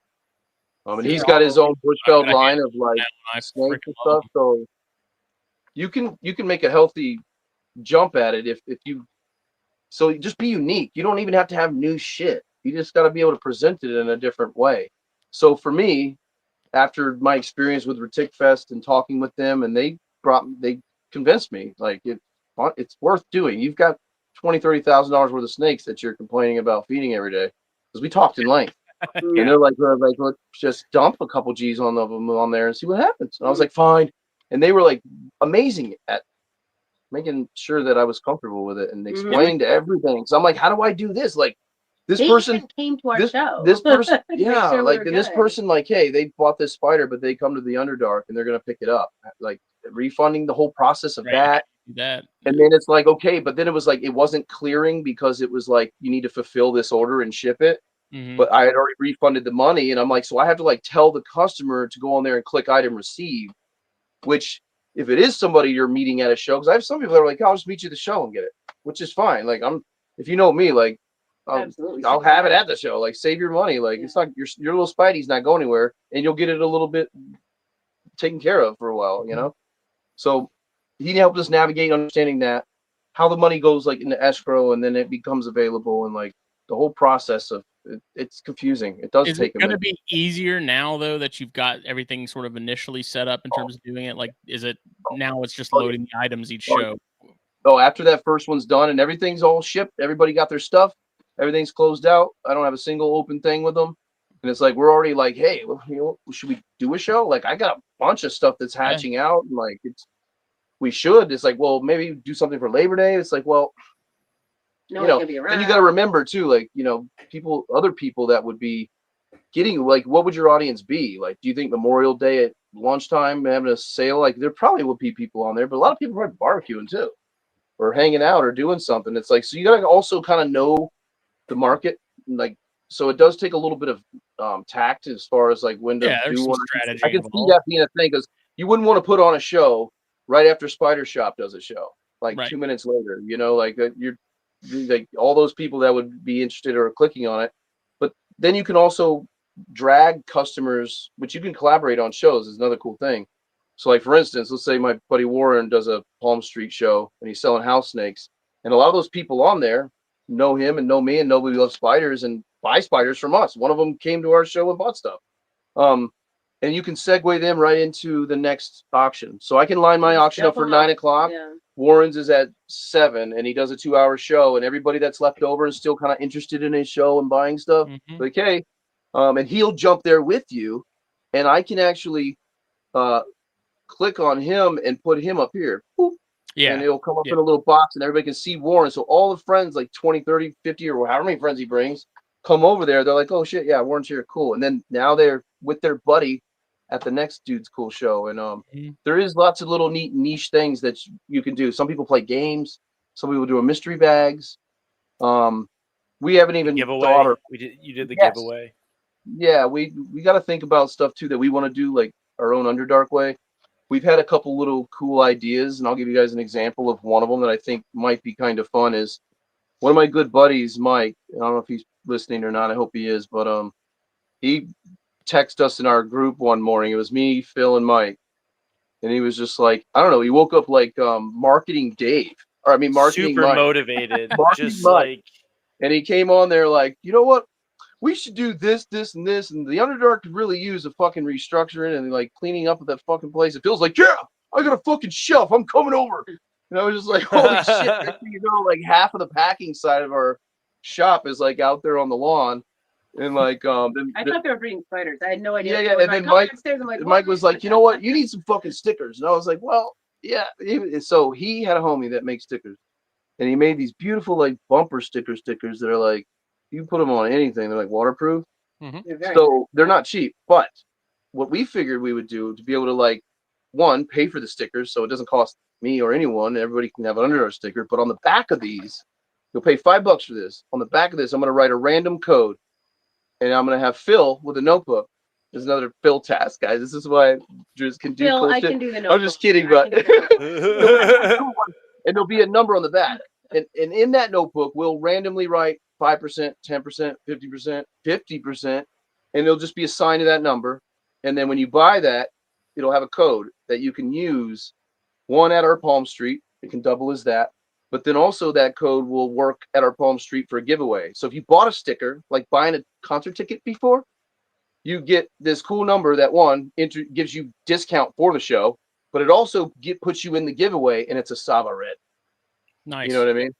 And it's worth buying that $5 sticker because you get a cool sticker anyway, and Right. you might get 50% off, but you're definitely going to get 5% off. So so a 5% off if you're a paying customer and you buy a sticker, the 5% off anyway is going to pay for the sticker. So Right. basically, you pay for the sticker, you're just paying up front for it, and you're going to use it in my show. So that's a something win-win. cool that I thought about to make people be like, yeah, it is worth at least tuning in to watch the giveaway. Even if I ain't gonna buy nothing, I got Half a the sticker. time I'm not even buying anything either. Like on some of the other ones, like I'm But just in would there it still watching to make see you? what they've got. So here's another point that I think people forget about is what's neat about that is even if I get 50 Justins that are like, hey, I'll buy a $5 sticker, Dritz, no problem. And you get a code on the back, just in case you buy some shit, you got a discount. They also compound. So if you don't use that $5 coupon, you bought another fucking sticker, Yeah. and that one had 20% off, you now got 25% off you can use. Does that make sense? They won't go away. Then eventually you're watching a show and you got 75% off, and there's a renowned blue female for $200. Oh Like, my god, dude, that's come what on, is guys. crazy. You can get hooked the fuck up. Bill And wants 10 stickers. And that's something that I want to. That's something I want to do that I can actually do. Hook my buddy up in the business of making me lots of fucking stickers, which are really cool. Anyway, I've been putting them in orders over $100 or fuck it. I've been putting them in a lot of boxes lately. Anyway, He's excited about I it. think that's but, I've been Bill, making I hope and Bill it's too. I hope because he was part of the I think for not for nothing. I think Phil helped us figure out the logo placement and with Mike and bam, they made that shit dope with the background. Yeah, we talked about it. Mike did most of the legwork, and then they And he just knew a kinda dude showed who made up them. at his house. So, but Yeah. anyway, that's what we're gonna do. So, buy one of these bad boys, and it has a code on it. And if you do go to the show, even if you bought a $10, $15 sling and it's 5% off or whatever, or shit, who cares? Some of them might say free shipping or something or 50% off.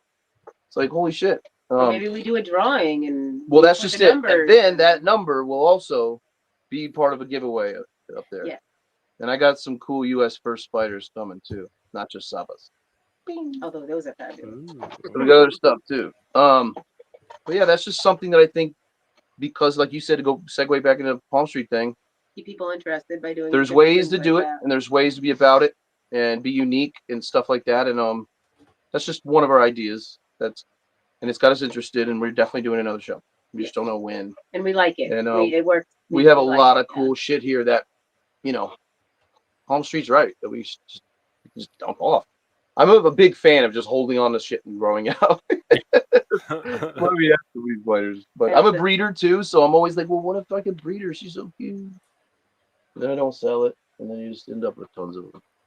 So we're just gonna try to not have that so much, man. So Yeah. and let other people build their collections and enjoy this. And I feel like by doing that, even at a discounted rate, we all win together. Because regardless, I'm gonna cover my expenses and make that shit happen. But what's nice is because we produce our spiders, I don't have to go buy them to resell. And that hurts a lot of people trying to do this Palm Street thing. And they have to spend a G to get a good little list of shit to sell and then flip it and make their money and double up. And it's like, well, I produced these. So the only thing it cost me was my time. Well, it's nice though. If they buy from you, they always get it at a much. And that's cheaper my rate, point. usually And on that's sale, that's so another that helps that's them another too. Underdark Yeah. mentality is we back to the whole collaboration thing, and that's really what it is to us, man. Is we enjoy doing this shit. I wouldn't do this podcast, man. You guys are cool shit. Even if people weren't listening right now, I would totally fucking sit here and talk the same way with you guys. This is what we do. Tarantulas are our life. It always has been. And we want everybody else who's interested or likes spiders to be able to.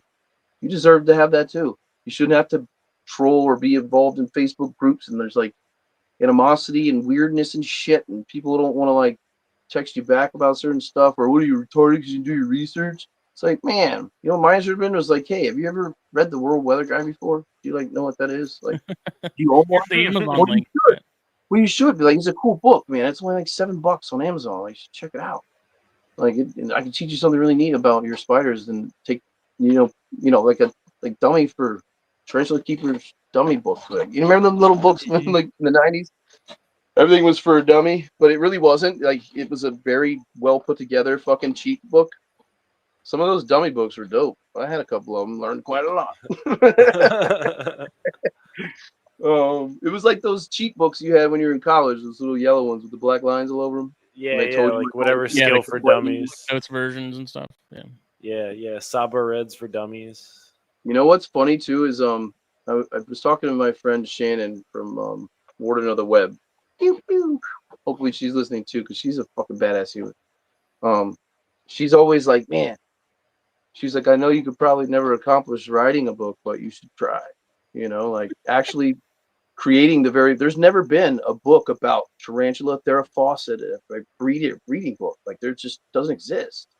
Like all the books that are out there from other countries, they're in other languages, and like it's kind of crazy that like, and that's another thing that Facebook took from me is like, if you followed me on Facebook, like you guys saw, like if every time we bred a species, it was a picture of the male, picture of the female, picture of the actual courtship pair. Boom, done. Underdark, peace, and that's it. So people would just see like, okay, that's what a pairing of those would look like, and then now you know, like, so through Discord, which is another amazing thing that like never knew existed, because I was like trapped in this Facebook, Instagram world, which a lot of people get stagnant and stuck in. Because Discord is one of those things where like you go there because you wanted to. You're not on there because it's Facebook and you want, Right. you don't want Everyone else you don't is want there to already. Yeah. Discord, you go there because you're like, oh, that's where you're at. All right, fuck, I guess I'll download the app. How's this work?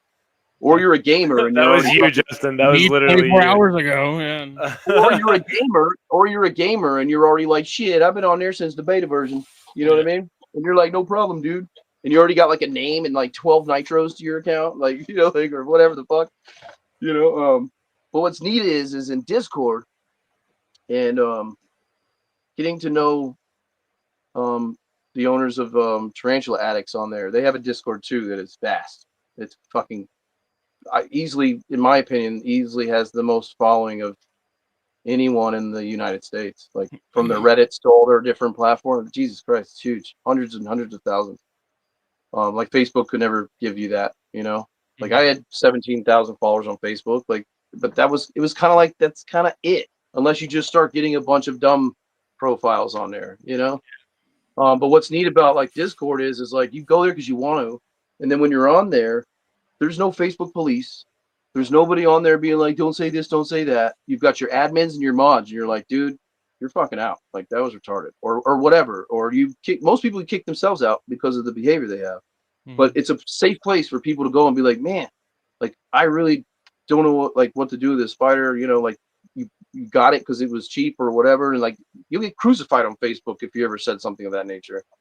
Like, oh, I bought this thing out of spite because it was at Petco. People are gonna be like, oh, just spewing all this garbage at you, and that's what Discord isn't, because the people in there want to be there, and if you're like that, go back to Facebook. You know, and like we all collaborate and breed. Oh, you have males? Like, cool. Oh, you don't want to breed them? That's fine. Just send the males. We'll breed them. Now you don't have to buy any spiders. Like, people want to buy that really expensive spider. Like, man, I wish I could afford a Saba Red, but it's like, well, how many other females do you have? Like, oh, you have a couple males? Well, send them to me. Like, I can use them. They're like, buy slings. If you want a female, buy slings. Raise them up. As soon as you know if they're a boy or girl, like 2 inch, 1 inch. If they're boys, send them the Underdark. You now have a credit. You can put it towards the spider that you've always wanted. Don't use your bill money. Like, it's like we all win and make money together. Whether you buy shit for me, or you bring spiders, or we collaborate in a way that I can be profitable from it. So you don't always have to sell a spider to like get shit done, and that's kind of where the Saba Reds come in, you know. And like all the other species is like we all win here by working together. And it's really easy because a lot of people are like, oh, I do loans and I don't get my spiders back, and that male failed to do this, and like, of course, it's like anything else. You can also go to the casino and put $100 in a machine, and you can lose all of it too. Right. There's zero guarantees. You know what? But if you try to work with people that are trying to do their best with it, and yeah, not everybody understands that. not everybody understands that, and it's like that's what makes the reptile game so volatile too, is because that simple understanding of like, if we win and we lose together here, man. Like, Uncommunicated expectations. Yeah. And of course, so that in itself makes the entire process very difficult. So we've pretty much just decided that like we're not gonna do Facebook. I have enough friends that use Facebook daily and have groups on Facebook and can easily let people know what we're doing and where we're at if I feel like, and I do. I've all the time. I'm like, hey, you mind posting that in that group? Some of the groups I was admins in. I'm just not because I got banned. But I still talk to those people every day. Like, for instance, this is a great opportunity to tell you guys about this. Is on Facebook. I'm not on there anymore, but I was an admin and mod with these guys. Good friends of mine, Troy, Timothy. There's a couple others on there too. Corey Brocken. And it's called Baboon World. And it's just about baboon spiders. And they're a bunch of really cool East Coast dudes that don't treat you like a piece of shit because you love spiders and you don't know anything about spiders. And you're wanting to get into them more.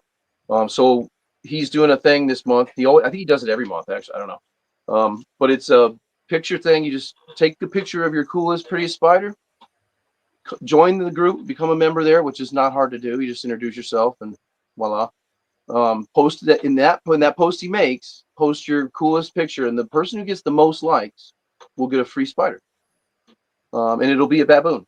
You know, we've done it before, and it was a marsala, and we've done it with a couple others, and I think this time it's going to be some other ones. I won't reveal what they are, as hard as that is, but which is really cool because then it helps this part. Is people now have a place that they can go, and it's called Baboon World. And if you like baboon spiders and you're not a member in that group, you should, and tell them that you heard from Dritz that this is a place to be, and they will welcome you with open arms, and they'll make sure that it's a safe place to love baboon spiders. And that's what a lot of the groups get. They get clicky, and it's like, oh, what are you fucking stupid? It's like, no, I just wanted to find out what my spider's not eating. Jesus Christ, you know. So, and that's honestly what's been the whole secret to the whole thing for us as Underdark is just kindness, and we all fucked up, and as long as we're all actually trying to make this happen, good things come. And I wouldn't be on this podcast if it wasn't for Phil. Like, I met him in a random occurrence. I think I met him from helping somebody else learn how to breed regalis. You know, I think, right? Wasn't it Jennifer or something? Dude, yeah, Jen. Somebody was like, hey, I know this guy that just had a spider and it laid a sack, and he's like, doesn't know what to do. And it's like, last thing you want to do is go on Facebook and be like, hey, like, you have no clue what I'm fucking doing. You know, like, people will just be like, what are you fucking retarded? And Phil's like, actually, no, I have a PhD. I'm a doctor. Like, I just don't want to be treated like a piece of shit, you know? Like, so he reached out to me and like, hey, Dritz, I heard that you can like help me with this. And I'm like, what is it? He's like, Lividus. I was like, my favorite. Just like that. I fucking love ninjas, man. Flamingo Kylos is like my bread and butter. I love them. So Saba was a big one for us too. But anyway, and that's how it works. And then he worked and collaborated with us. We walked him through every step of the process, and lo and behold, he made it to fruitation, and they molted and fed, and he ended up with, how many did you end up with? Oh man, probably like close to 50, maybe a little more. I know you gave me 32.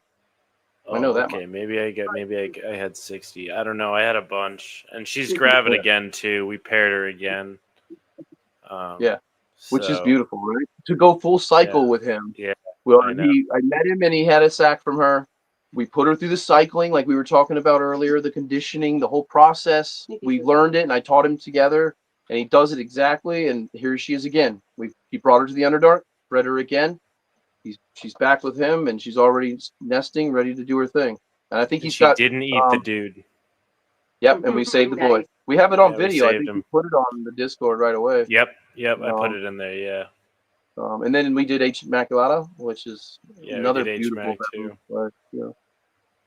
So yeah, we can totally make that happen with you. Even if you don't want to breed your spider, I have a lot of friends who send their females here.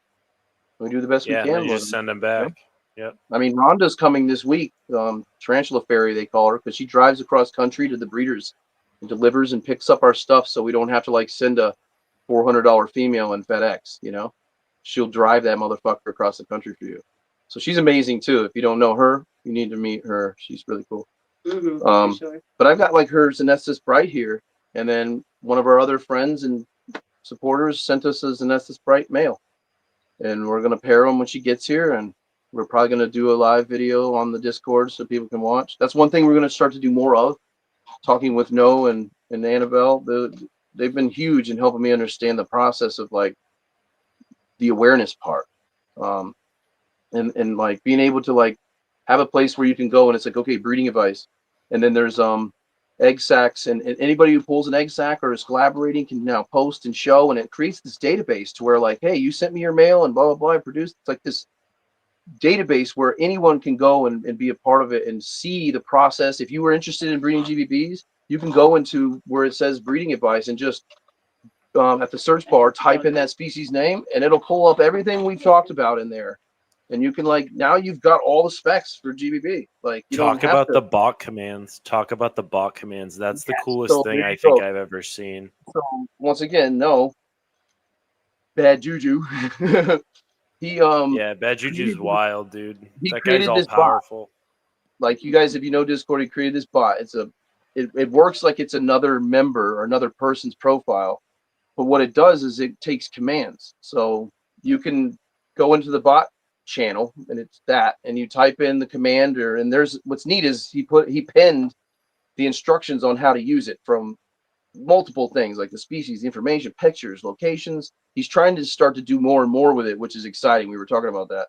But in a nutshell, if you don't know shit about robustum, for crying out loud, Megaphobema, you just go in there under bot and you type in SS exclamation mark Yep. Megaphobema robustum, and you hit send like you're sending a message in the channel, and it will spew everything that the tarantula world catalogs have. It'll have iNaturalist shit, and he's starting to merge in weather stuff and location maps. It's going to be huge, guys. And Yeah, then so along with the bot and our database of everybody posting everything they're doing, our Discord will now become an industry standard for breeding in the United States. And that's what we're trying to build with Underdark. And we really hope that we can do that. And Discord gives us a platform that can memorize it all and spew it on command and be able to give us the ability to have full control, to where like Facebook doesn't decide tomorrow that we're pieces of shit because they think so, and like I lose everything, and it's backed up, and No has a way to be able to not lose it. You know what I mean? Even if Discord did shut down their gates, he would not lose all of it. And what's cool about the World Spider Catalog really stuff is when you when you click on those links, if you make an account with them, you can actually pull up PDFs of like the articles where they were described and stuff. It really pulls a lot of resources. The zoo keys also pull up in the bot, and they're hyperlinked, so you can click it. And if you have an account, it'll pull up all the written articles of that species. Everything. It's really cool. It's really cool. So join the Discord if anything, just for that. I mean, you're winning if you're trying to get into knowing spiders and learning their names and where they're from and how to do it, instead of bouncing between all these confusing websites that spew wrong information, this bot has been programmed to just be like, ding, science, bitch. Here you go. It's beautiful, man. So that's what I did with the HMAC is I used the bot to like really read up on it because I'm gonna try it right now. I'm familiar with them, but I'm not like, I don't know baboons as well as I know some other stuff, and I definitely learned a lot just from utilizing the bot, clicking that link. Well, and here's the thing too: is before, a lot of people don't know where to go to look for tarantula information. Right, I'm going to be honest with you. So people getting into tarantulas, they would not know that there's the books. Like I have books that like people that know about books, they don't know. And it's like, that's how it was done before, was like finding the illicit books that existed. And now because of the Discord and the ability of this bot, like you can know nothing about tarantulas and go in there and just type in your curly hair the way I just explained it. And it'll tell you everything that's known, everything that this bot can scavenge up. And then coupled with Google and maybe a book you have, you pretty much know everything. Got the bases covered. Yeah, I agree with that. By being on Discord, you join the Tarantula Plug, our group, and you can ask people who have been doing it for 20, 30, 10, 5 years, even people that have been doing it for 6 months. People that I've recently just met through Palm Street in this, that are like, holy shit, this is cool, man. Like it's really neat. I didn't even know that was possible. Like I didn't know that was a thing that could happen on Discord. And I didn't even know Discord. I didn't even know what Discord was. I thought Discord, when I first heard the word Discord, I didn't. It put it out of my mind immediately because I thought it was like OnlyFans or like a Patreon or something of that You nature. thought I it always was, thought Discord you got because you were paying into their Discord. yeah, I I got because you, I didn't play games. I didn't know what the fuck any of that was. So Yeah, it wasn't until the Facebook thing where I was like, oh, that's what that is. It's a gamers nerd hangout that somebody turned into an exotic animals thing, which It works really well. it does, dude. It's way better. It's Messenger and Facebook in one. It's like the Facebook messengers, you know, and then and there's live chat, so you can be in there having a written chat like you would in Messenger, Facebook Messenger, with your Facebook groups, and there's live video and pictures. You can do GIFs. You can do voice. You can actually just hit the microphone and talk, and it'll put a video or a voice clip in there instead of you typing it all out too, which you can't do in Messenger and other apps and Facebook and stuff. So people can hear your actual voice, like if you're driving. Really cool feature. You can do like a live chat like we're doing, and it could just be us three, and we're the only ones that went into the Underdark live, and we can go in there and talk. Like what we've been trying to do is like when we're working in the Underdark or separating babies, we'll put on the live and just make it like a question and answers. People can get to know each other better. Makes it a lot easier to collaborate with people when you know them and you see their face. And Discord and what it's become for us is like it's the future. I think I personally I think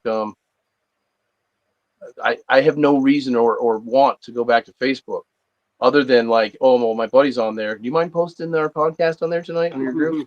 And they're usually like, hell yeah, I'll be there.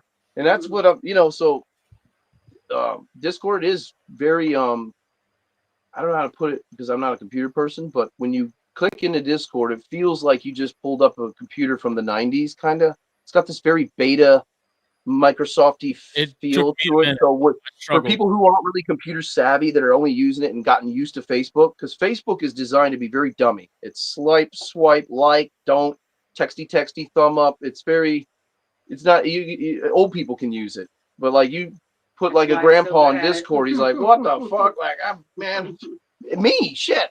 I got on there, I was like, man, I don't know. This thing's like fucking weird. And then you just learn it. And it's like, it is very gamey, computery like. It does. But what's cool is join the Discord and just tell people, say, hey, I do not have a fucking clue what I'm doing. And don't be embarrassed to say that.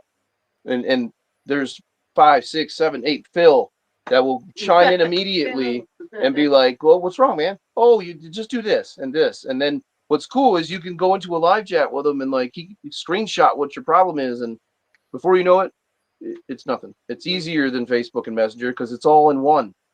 You're not jumping between Instagram and all this other bullshit, you know, and it's all right there. I think that's and what my problem was with it, is it was so simplified compared to what I'm used to that I was like, well, here's what I find neat. And another thing that Noah's going to help me figure out is everything that I do in YouTube will be referenced and put into a channel in our Transfer Plug. There'll be a channel that says like, it's called like Underdark YouTube. And everything I do or touch or change or videos posted or anything, it'll just spew that like the bot does. And you can go in there and see whatever I'm doing on YouTube, and you don't even need a YouTube account. You know what I mean? Other than to maybe view it or something like that, you know? So it also, yeah, because like I can view Facebook videos if somebody saves it and then sends it to me, like, you know, like, but you can't take a video of a tarantula or something and post it in the chat rooms on Palm Street. You can't bring outside server shit or hyperlinks in. And with Discord you can, and it actually carries it over with the picture and everything. So like a hyperlink to our podcast like shows like this cool little thing you click like a fucking video game. It's kind of neat. I'm very excited to see what we can do with it and build. Yeah, it definitely gives you a lot more. It's hard to go from like this comfort zone of like light switches to like going into this other place where you got to like start a fire to see kind of thing. That's how I like to explain it. And it's like, then once you get there, it's like, oh shit, you can take that fire and put it in a lantern. Oh, this is cool. You know what I mean? Like it's just knowing how to do it. And then when you do, it's like, oh, okay, this is actually better. Now I can just click once and talk to everyone. And I don't have to jump between Instagram or no, I didn't see your video on Instagram, because if I was on Discord, you can make your Instagram there too. but I don't have Instagram, so I wouldn't be able to see it unless you put it in Discord. You know what I mean? So Noah's working on a bot that can integrate the platforms, and you can already do that. Like I could already copy my videos out of YouTube and post them in Discord, and you can click on it and it carries you into YouTube. It doesn't like just tell you about it like if you did it on Facebook. I think Facebook not long ago started doing the hyperlink thing, but I think it's still, I think you can't do it if you're leaving the Facebook site or some shit. I don't know, because have you ever noticed when you like click on one of those, you're looking at it through Facebook though? Yeah, and it You're not actually on your browser. You're on You're still on Facebook, even though like you clicked on it, you went to their website. It's still like Facebook's platform, like. So I think that's kind of the thing that happens. And with Discord, I don't think the rules apply like that. So maybe that's what like Noah's ins and out are on that. But I hope to see his ninja skills on that bot soon. That'd be fucking cool. Yeah, man. So Palm Street wasn't interested, wasn't thinking about it until I was educated on how it actually works. And yes, it's not easy to start it, but there's, from what I've seen, overwhelming support at your success. It's good. Like, and they help you every step of the way. They went to the show too, and like he gave me feedback on what he thought, and like and helped me solve every single problem. He gave me the ability to go in there and close out a sale, which before I couldn't do, and like he really made sure that like it was dummy proof. And I still am probably gonna call him before my next show just to recap, because he made it to the point where I feel like I just want to stay in touch with him. Well, you helped me, but like, aren't we friends now? Can I still call you? Because they made it like that to me, man. Yeah, and so fabulous. And this Discord thing as well, the YouTube, we're gonna definitely always keep doing expo shows and being there.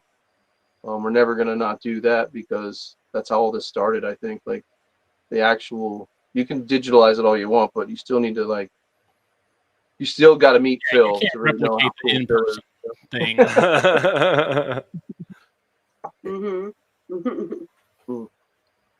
Even from like a marketing standpoint. What's up? So Phil, tell us about Wait, what were you saying, Justin? Because I know that that's another thing that you've been dorking out on really hard. Might be a delay here. What were you saying, Justin? Saying even just from a marketing standpoint, it's good to be out in front of people like that, and people can put faces to the names, and like Dritz was saying.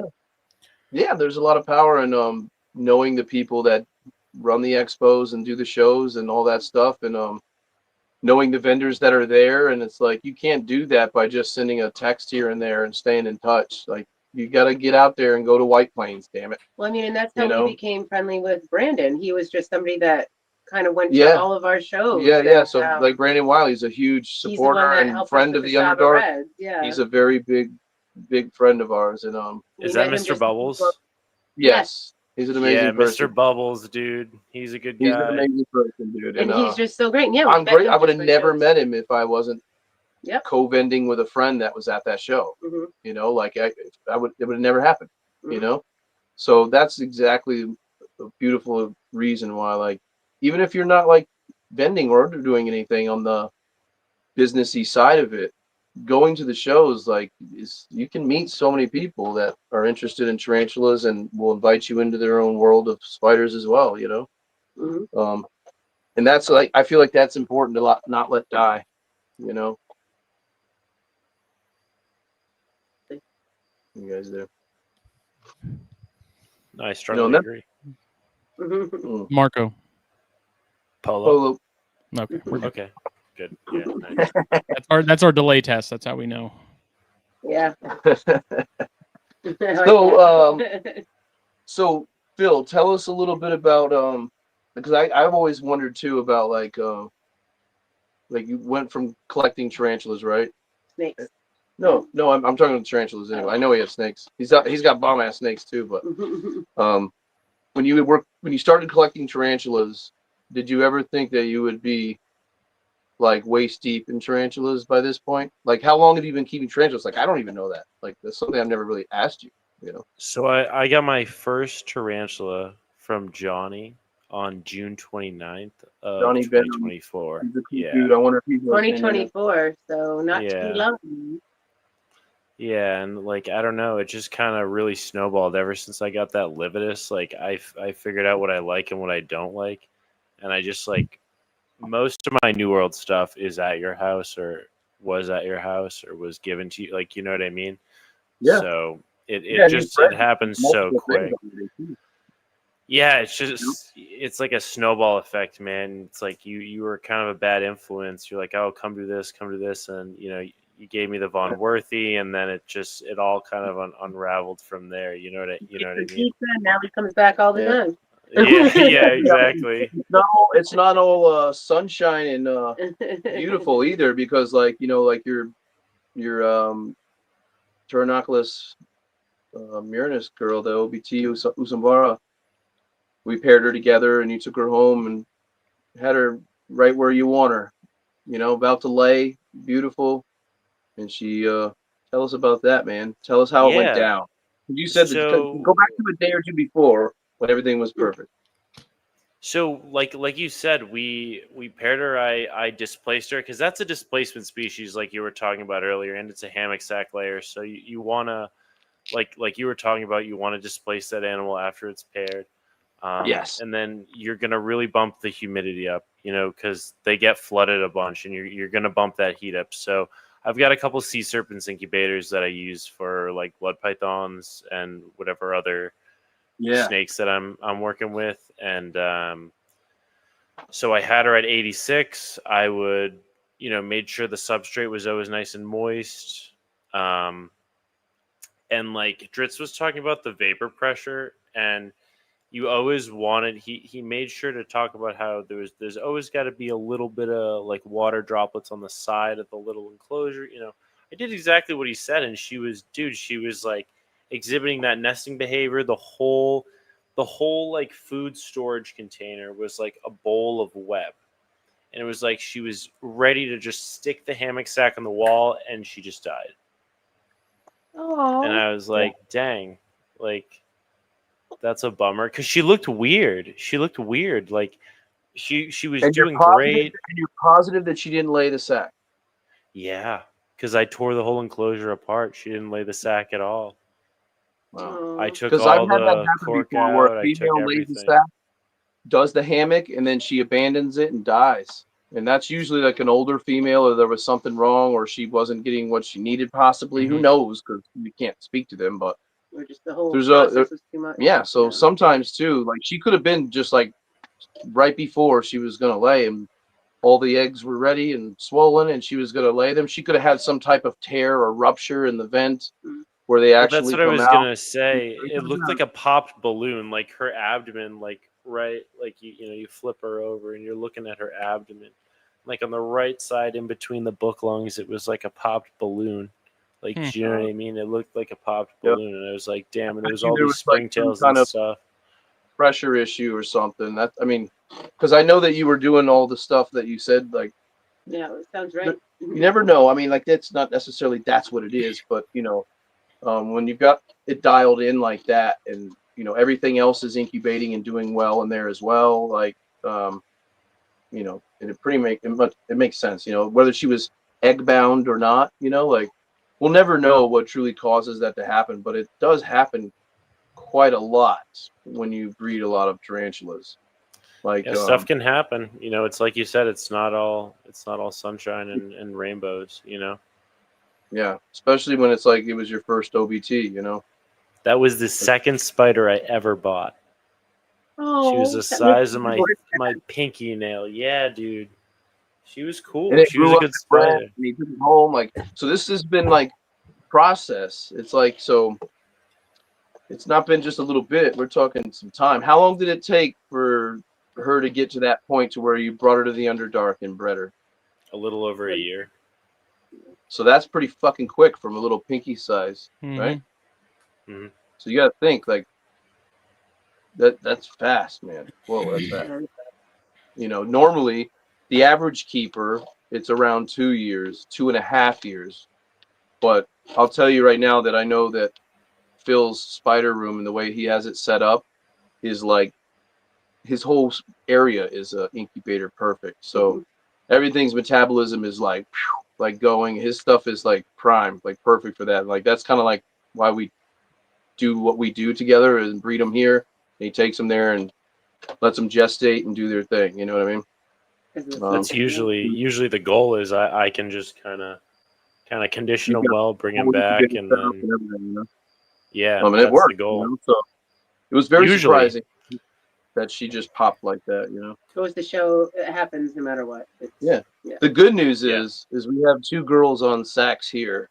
So, and I think and I think yes, my buddy Timothy. I don't know if he's listening, but he lives all the way the fuck in North Dakota, and he has OBTs. Same kind of relationship, like like we've been friends for many years, and he's an awesome human being.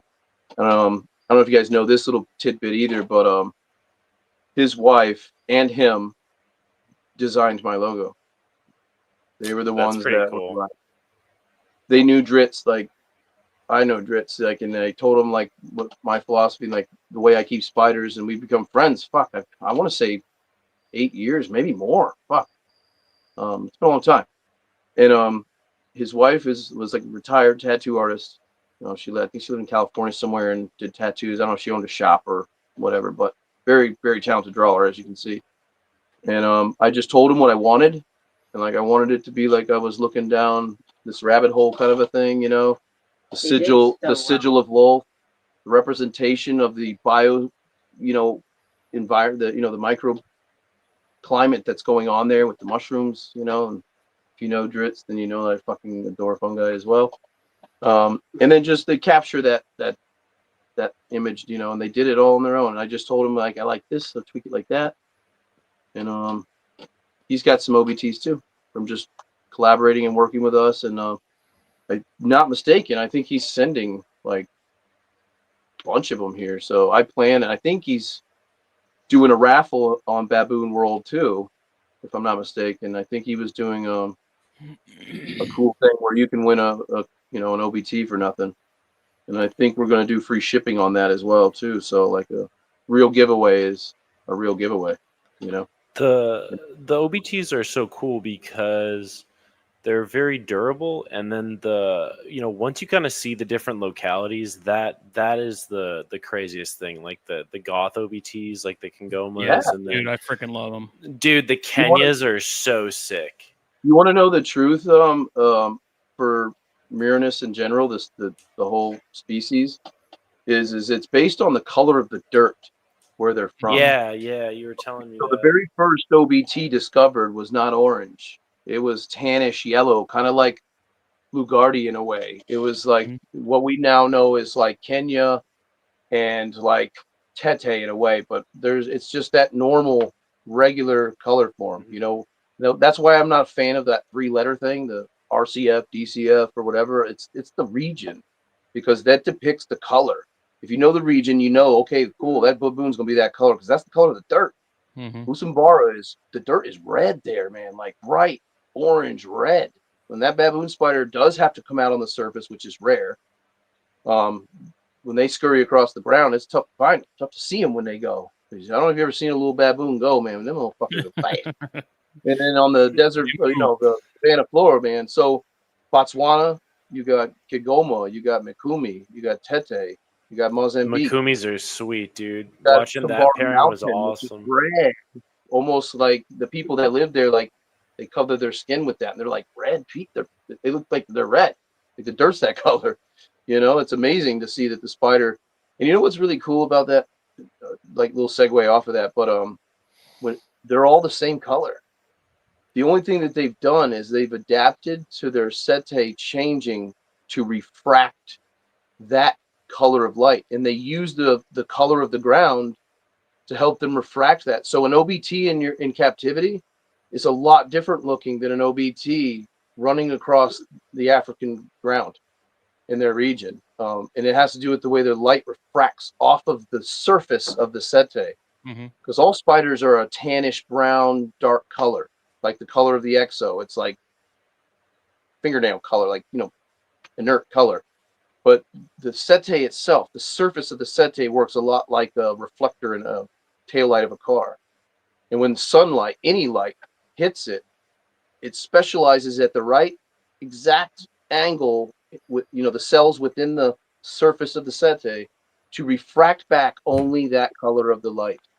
So when you see a cobalt blue, it's only blue because as humans, we're very blessed to have our eyes to be able to see all those spectrums of light.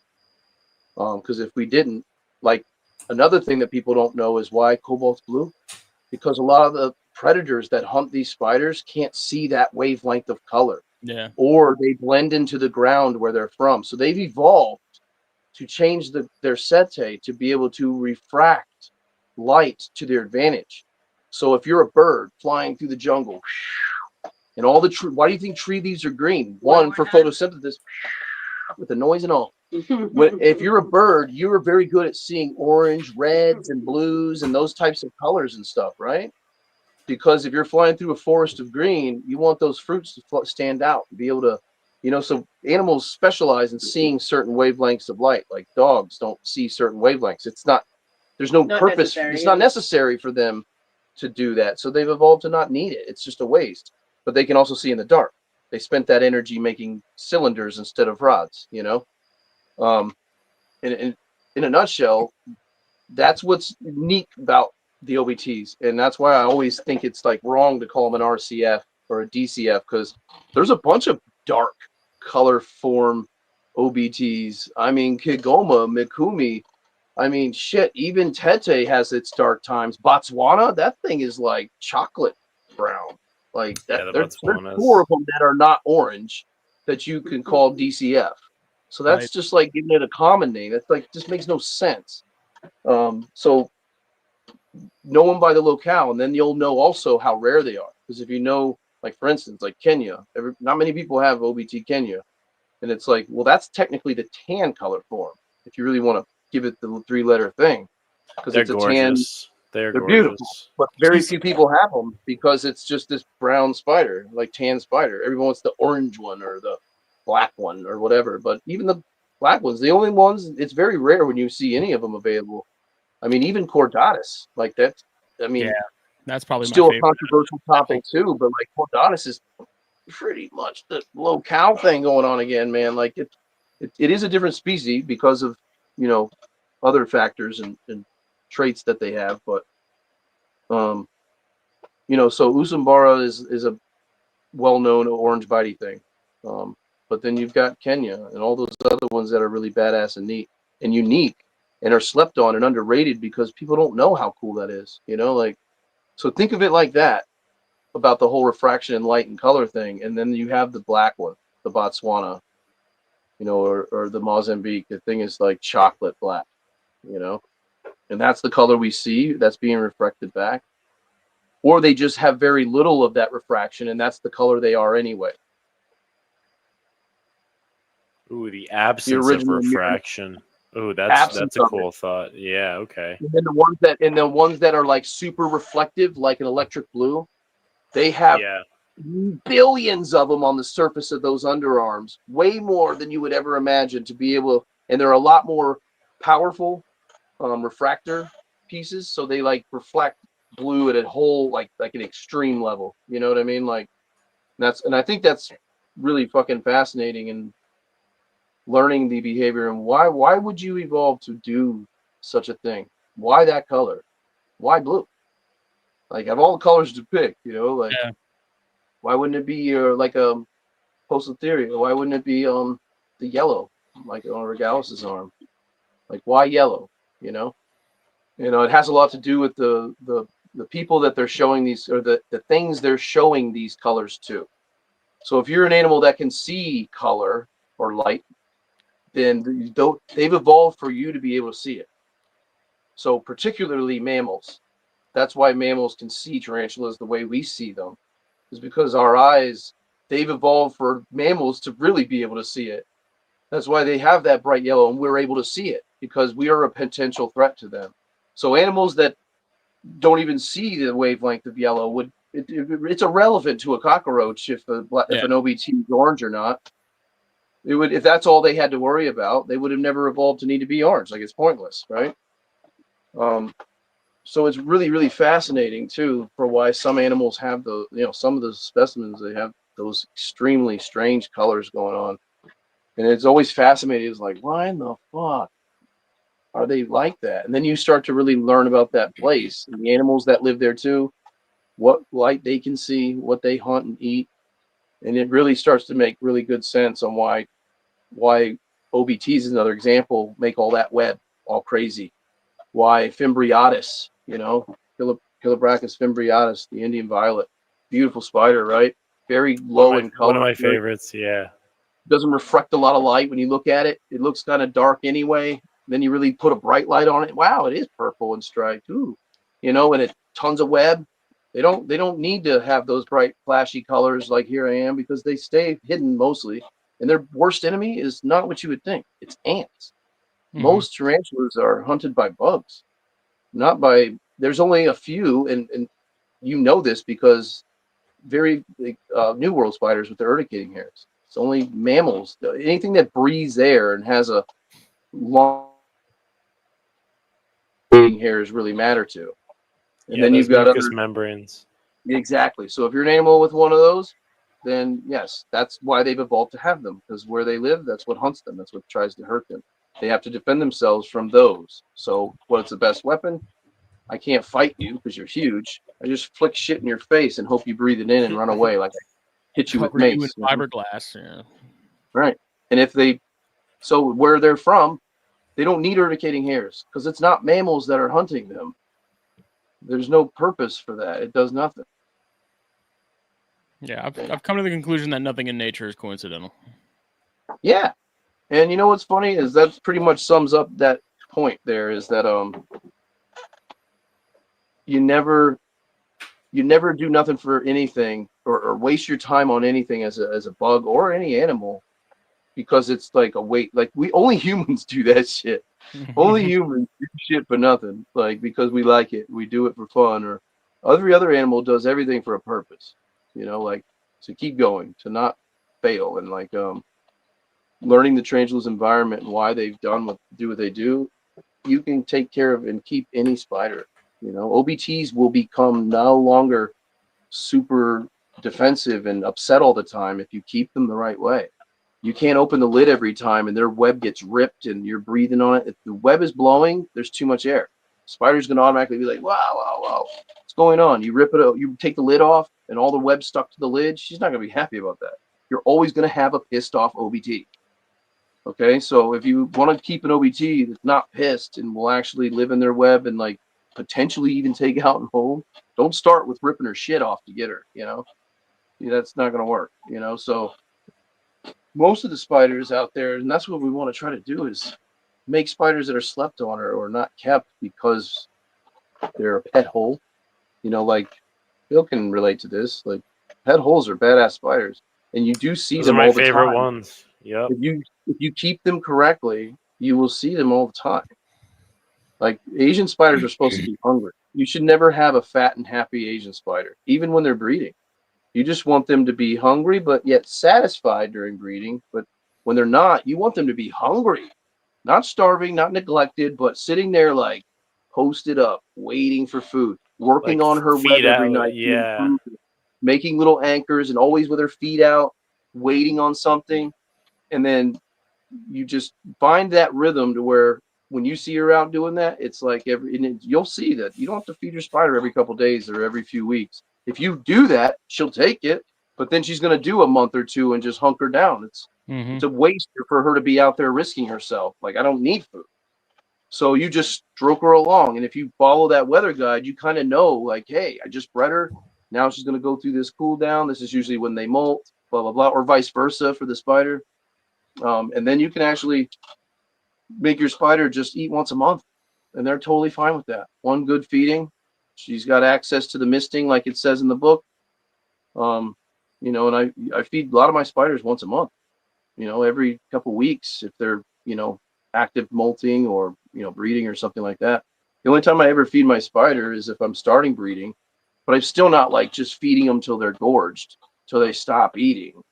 I just feed them like double to 3 times what they've ever had for the entire year, So if I'm giving her a cricket or 3 crickets, 5 crickets every other week, or I give her 1 big roach and then I don't give her anything for 2 weeks, just spray and mist and the same thing, she's going to be out all the time, like posted up. You'll get to see her every night when you're watering your other spiders.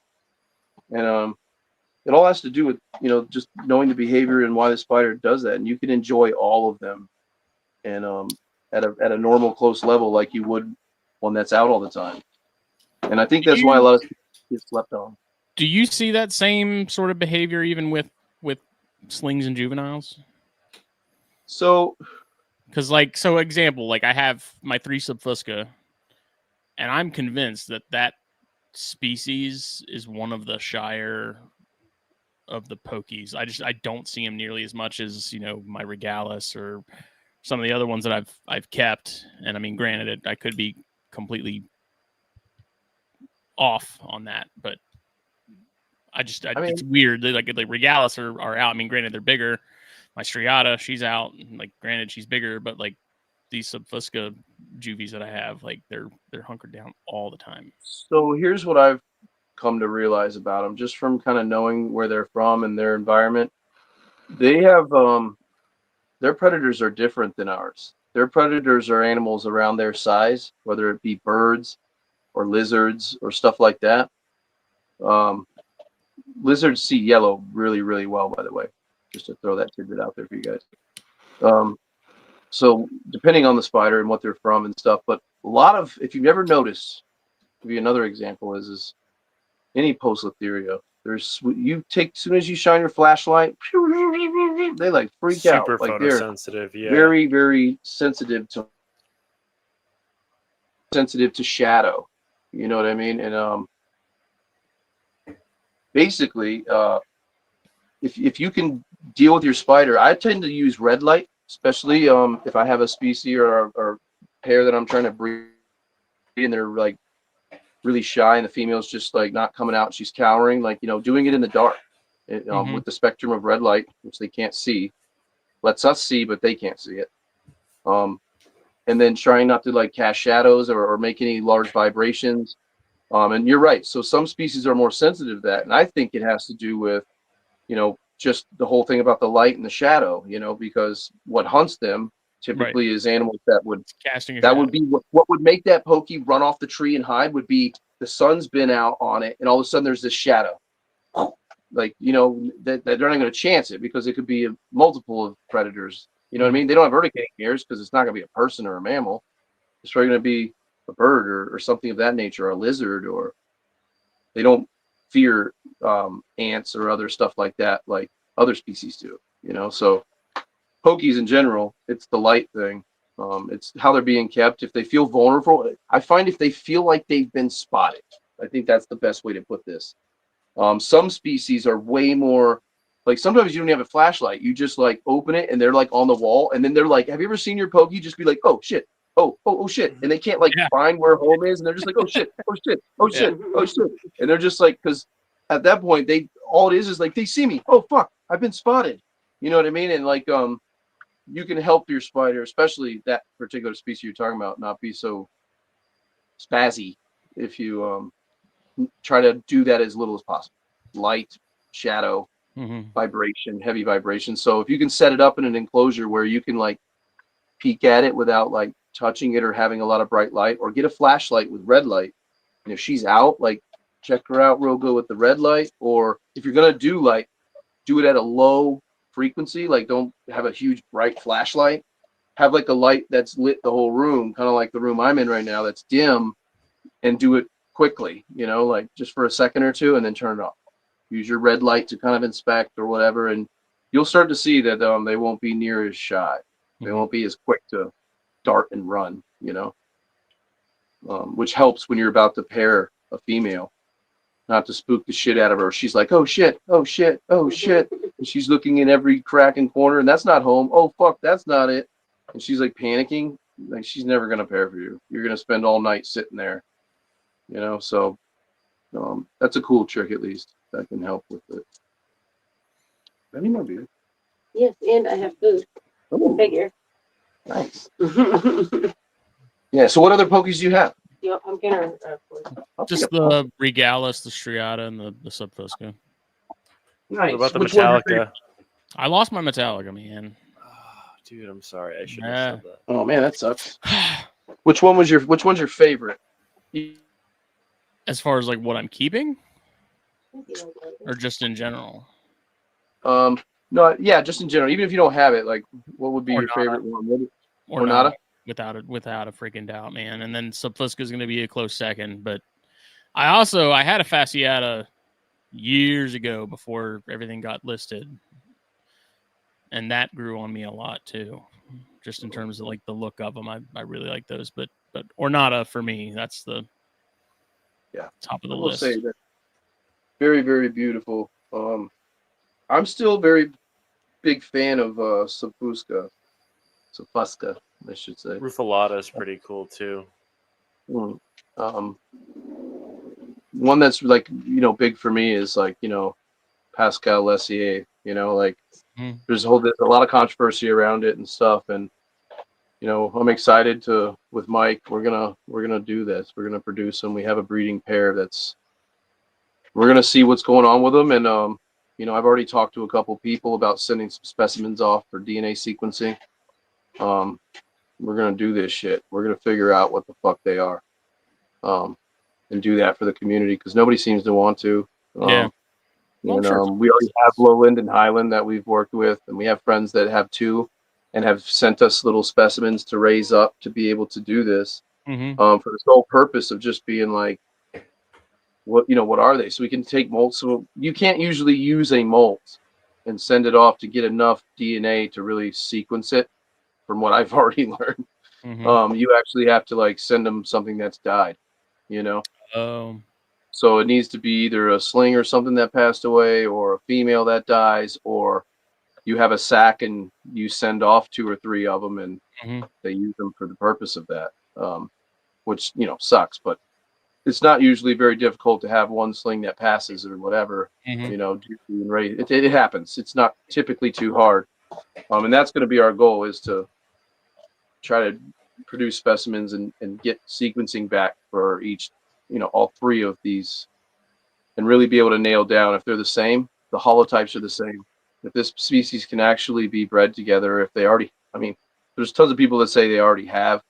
I have yet to see a shred of proof of somebody who had a Subfusca and a Lowland and paired them and produced babies and was able to scientifically prove that that was possible.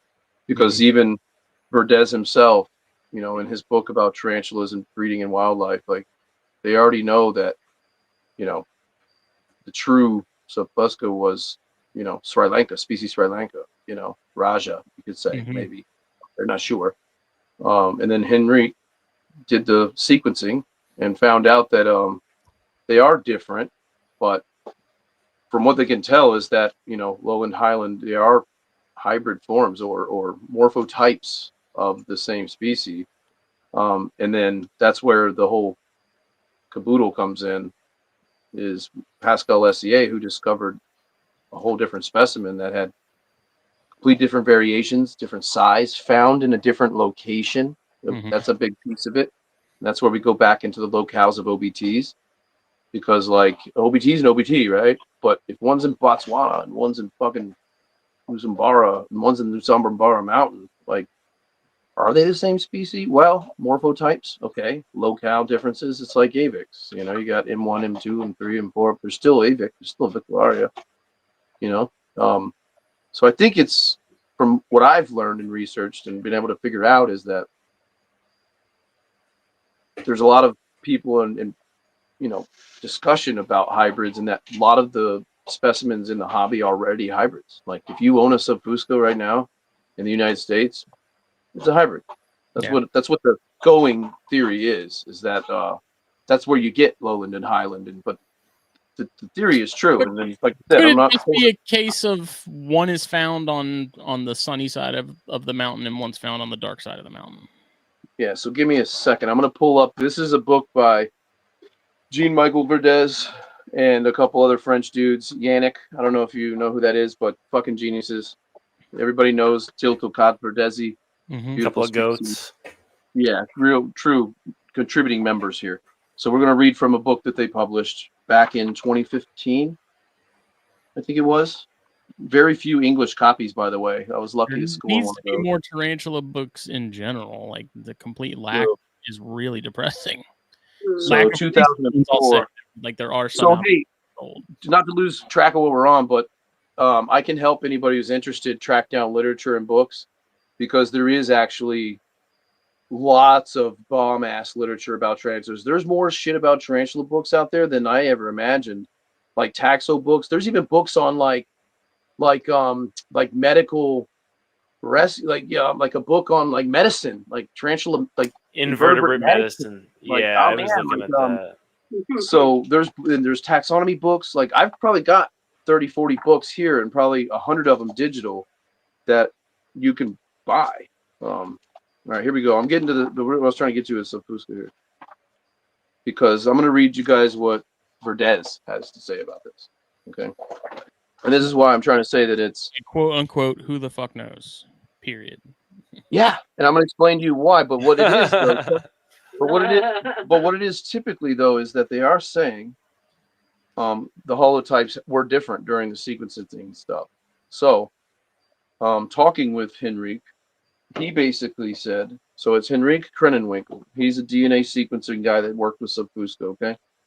And basically what he said is, it is believed there are several varieties of Poecilotheria subfusca that sometimes more resemble Poecilotheria subfusca highland, and sometimes more Poecilotheria subfusca lowland, meaning that there's clear variation, right? The specimen from the collection of Pascal Lessier that is figured here, which it shows, clearly different than both, like visibly, size, everything. A good example of this situation, right? It is guaranteed not to be a hybrid, okay? It says, we gave Henrik an exuvia from this specimen, and his subsequent analysis confirmed that it was closer to lowland form than to highland form, while it was distinct by its haplotype. So that basically means that you could not pair them and have fertile young. Viable offspring. Yeah. And it goes on to say that the attempts that were made, doesn't say who, by the way, none of them were able to produce offspring. They got sex. They got females to drop, but none of the young were viable. Anywhere from 30 to 110 juveniles, which further proves or supports the theory, I should say, because there's still controversy. This book was written in 2015, guys. So science has moved a little bit past this, and they're starting to realize, like, hey, maybe they're all hybrids, but either way, like Avix, the Pascal Lessier specimens were collected from the wild and were only sold into, other UK, Russia, France, Holland, Germany, whatever, and into Canada. And the first specimens that came into the United States were from, Canadian companies, Tarantula Canada, and a couple of other, breeders out that way. So were they crossbred during that time? Well, who knows? But there's still a very clear difference between the two when you see them. And you're not seeing characteristics of Lessier or Pascal in the other forms.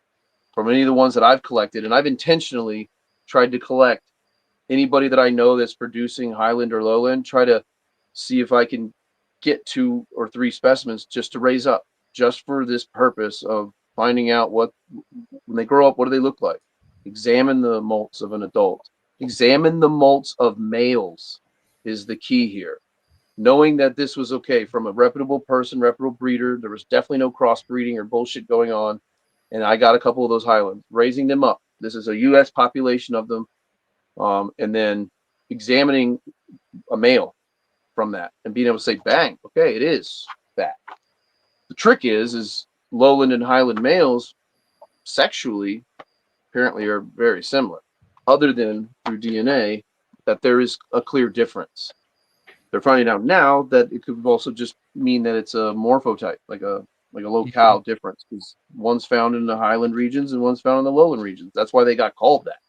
Yeah. And that's what this book speaks of here.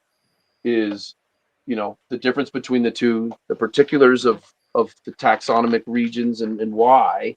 Did they say what the separation, like the distances between highland and lowland? Like, is there any mention as far as like what size of territory we're looking at?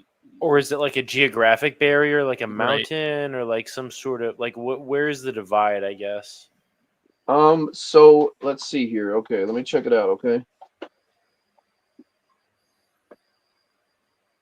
Looks like the difference would be exactly that. Hold on, I think it was this way. Yeah, the regions where they're being found here is.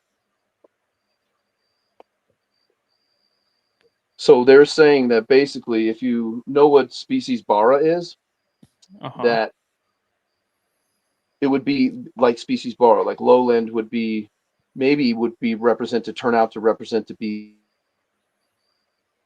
or compared the two. Nobody's did that sequencing yet, but it's found in the exact same place and they almost look the fucking exact same. The only reason I guess they're saying that they know the difference is from examining a male specimen, a mature male specimen. So they're from the same spot. It's just they're different. It says there is another species of Poecilotheria that resembles Subfusca very closely, save for exhibiting contrasting color, a much larger size. So they're saying that there is only one Poecilotheria subfusca, okay, and being more easily propagated because it does not require a period of rest in the winter. These species distinguish between the two by calling the form described here, Poecilotheria subfusca highland, represent, and the other lowland. It is at the present unclear whether they represent the same species, even though they cannot crossbreed. It would therefore be greatly desirable if specialists could resolve this taxonomic uncertainty, which we're starting to do now. To be able to emphasize the connection that the description of Poecilotheria smithi made reference to the description of Poecilotheria bara by Chamberlain and criticized it as being rather deficient in detail, very vague, and suffering from the lack of any illustration. So it was pretty much not even really described when it had been. So this was a very large female of Poecilotheria subfusca, which rendered it obvious that Chamberlain did not examine the holotype of this species for the description. So they're saying that Chamberlain did not just label a species, and it was actually a subfusca when it was labeled a bara. That would suggest that Poecilotheria bara is a junior synonym of Poecilotheria subfusca. We would not really be surprised that Poecilotheria subfusca lowland would turn out to represent Poecilotheria bara, in spite of the latter being currently regarded as a synonym of Poecilotheria subfusca. However, this is merely a presumption, and we lack the scientific evidence. But that's when he goes on to talk about Krenenwinkel's work, and what he was able to do with the sequencing to show that, yeah, they're the same species. Yes, they're very fucking similar, but they do have visible differences. And from what Verdez has talked about, breeding them up here cannot be bred, which we read a minute ago, right? So that's just, like I said, these three people. There's other books too that speak of it as well. And basically there's the one type. There's Poecilotheria highland, and that's Poecilotheria subfusca.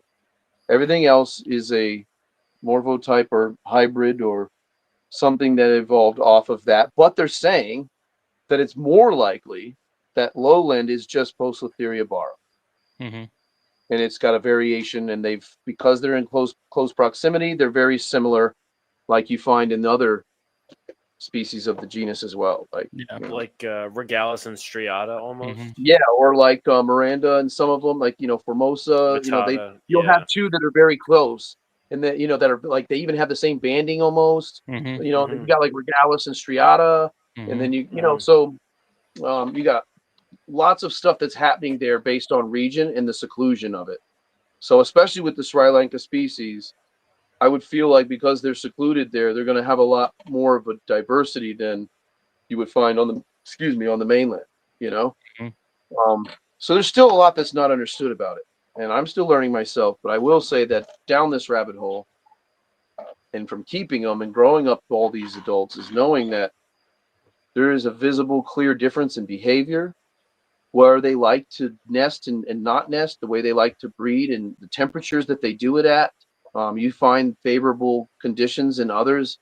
And what we're hoping to do is, by producing Pascal, is be able to show, and hopefully with specimens of our own, a U.S. population, without any ability to know the true backstory on it, and be able to get DNA sequencing, and only to know, is it a different species or not, or is it just a locale difference, which You is, know what I do know? I want all of them. yes. Well, we intend to, just like the Saba Reds, produce those and do that. Another one that we're really excited about that should be hatching out any day is Trixopelma cajamarca. That's another one that is like in the hobby, but like nobody has bred or did this for. And a lot of these Trixopelma and Uthilus, and they're all the same kind of situation. There's just going off of where they were collected, don't really have a whole lot of information about them, and that's just what it's been. So it's kind of the way they've stayed. And hopefully we can resolve some of these, issues with some of these. Did y'all hear the Daytona recap show and the guy that I'm pretty sure was some sort of agent trying to wholesale me Vitata at Daytona? No. All right, tell us the story. Tell me. So I'm sitting there. I had a friend who was picking up a bicolor atom for one of her friends or something. So we were at the Exotics Unlimited table. I was wearing one of the Pacilitharia shirts, and this guy, English wasn't his first language, but or at least his acting was really good. I don't know. Really heavy, like Eastern European, Middle Eastern accent. I don't know where he was from, but he complimented my shirt, said I do something similar. I was like, that's cool. And then he had this like just the Amazon boxes that are just like they're wide, but they're not tall, they're short. Yep. And he just had that in his arm. And he's like, he's like, you like Pacilitharia? I said, yeah. He goes, I have Vitata wholesale.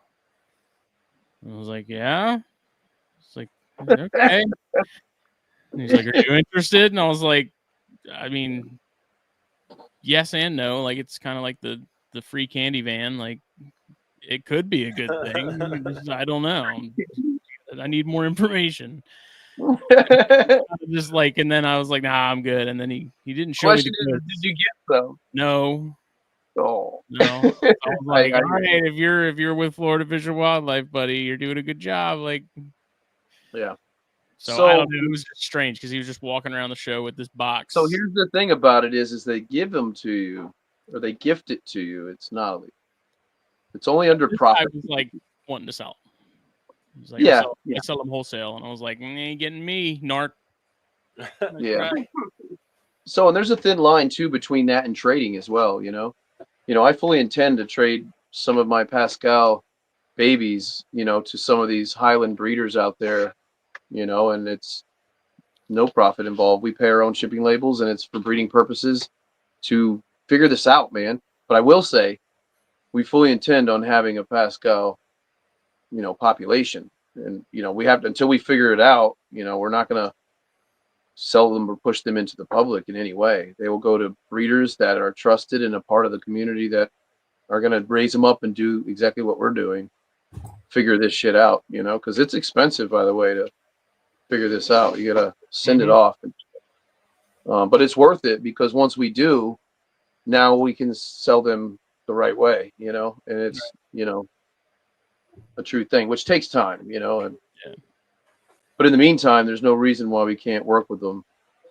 Specimens from the same sack, we're not getting a male from somewhere else. And, these specimens came from a trusted source as babies and raised up, and they're all from the same sack. And it's, the true test of this and see, I'll be interested to find out myself just on, and I'm excited to see the behavioral differences in just pairings.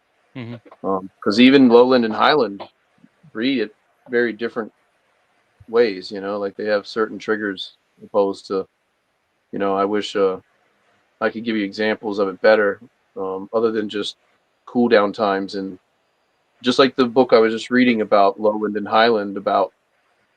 I don't know if you heard me. I was reading it. It said one of them doesn't have to have a winter cooldown like the other one does, where they need that 2 months of that cooler temperature and before they're ready to go again. The other one, they were saying from breeding in captivity, we found that it's not necessary. This one doesn't have to cool down. It just needs to have a rest.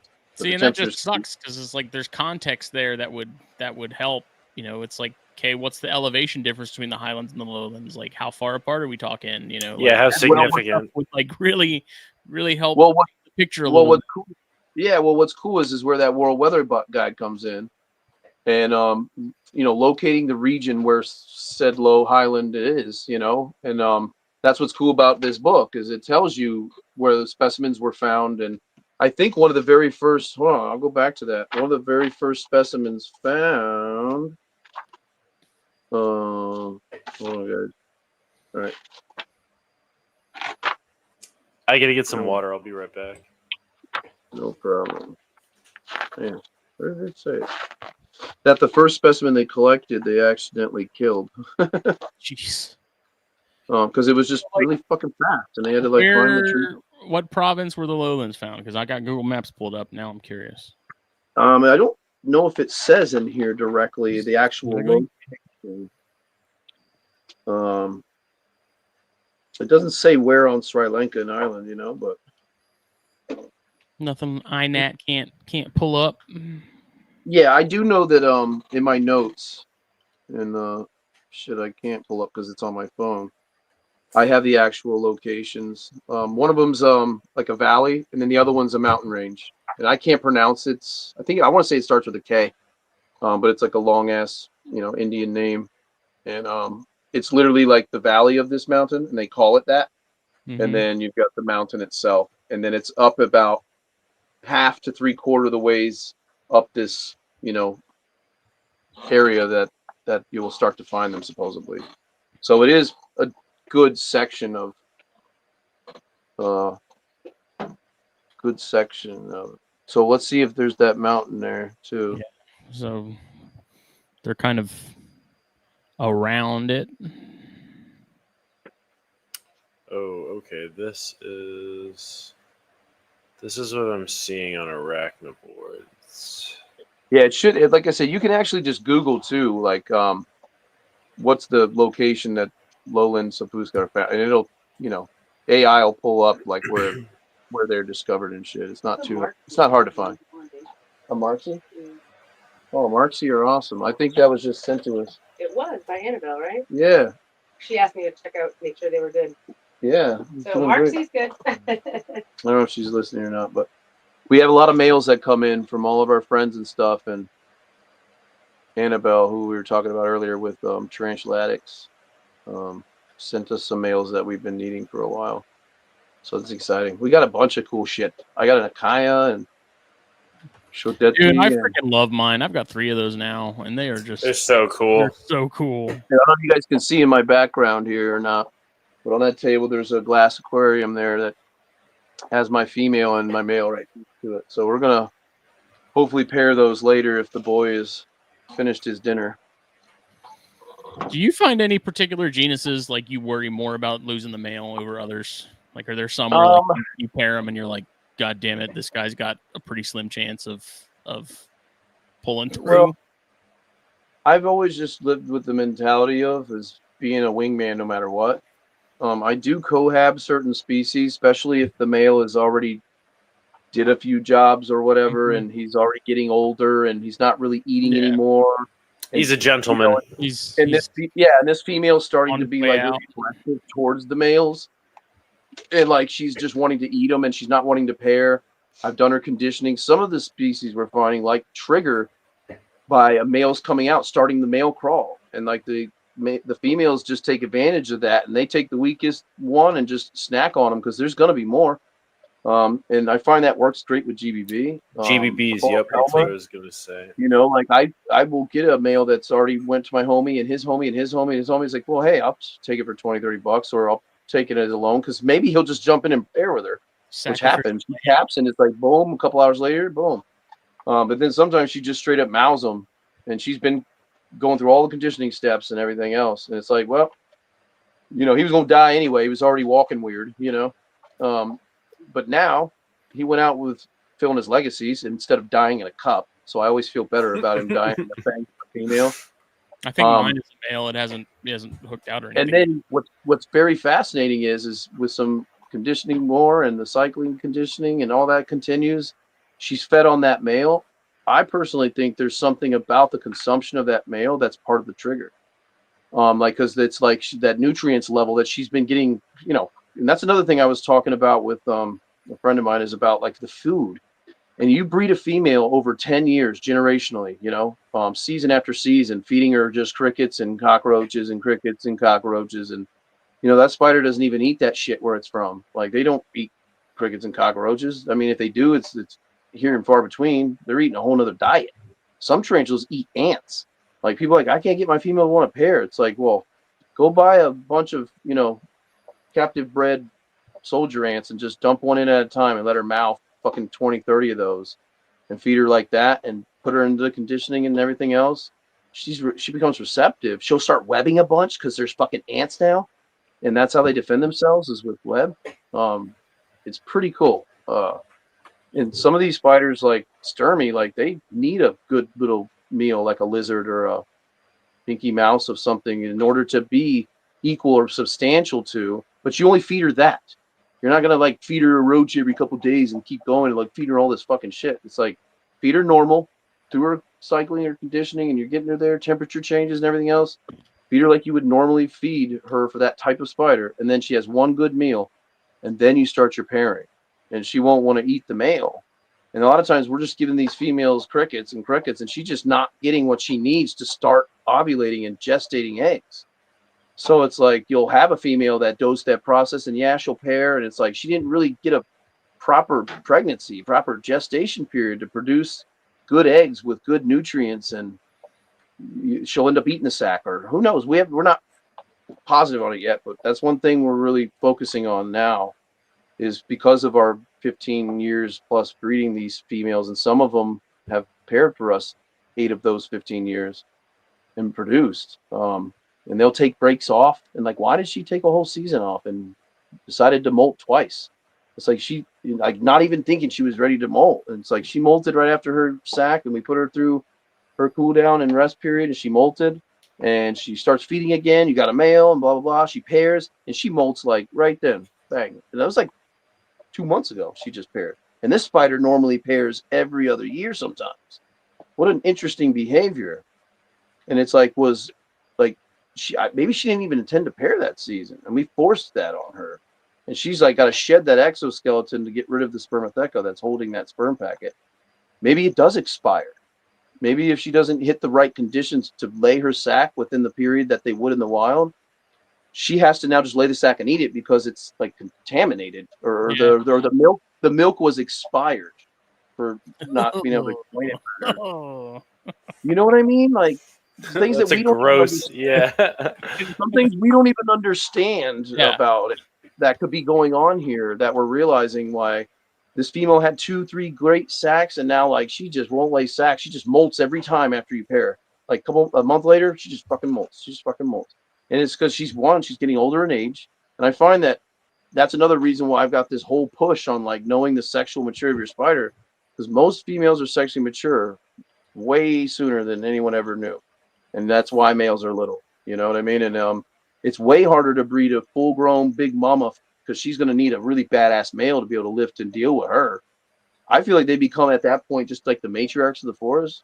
So like if you're a little punk-ass male coming through, she's just going to eat you. She didn't plan on pairing anyway, you know?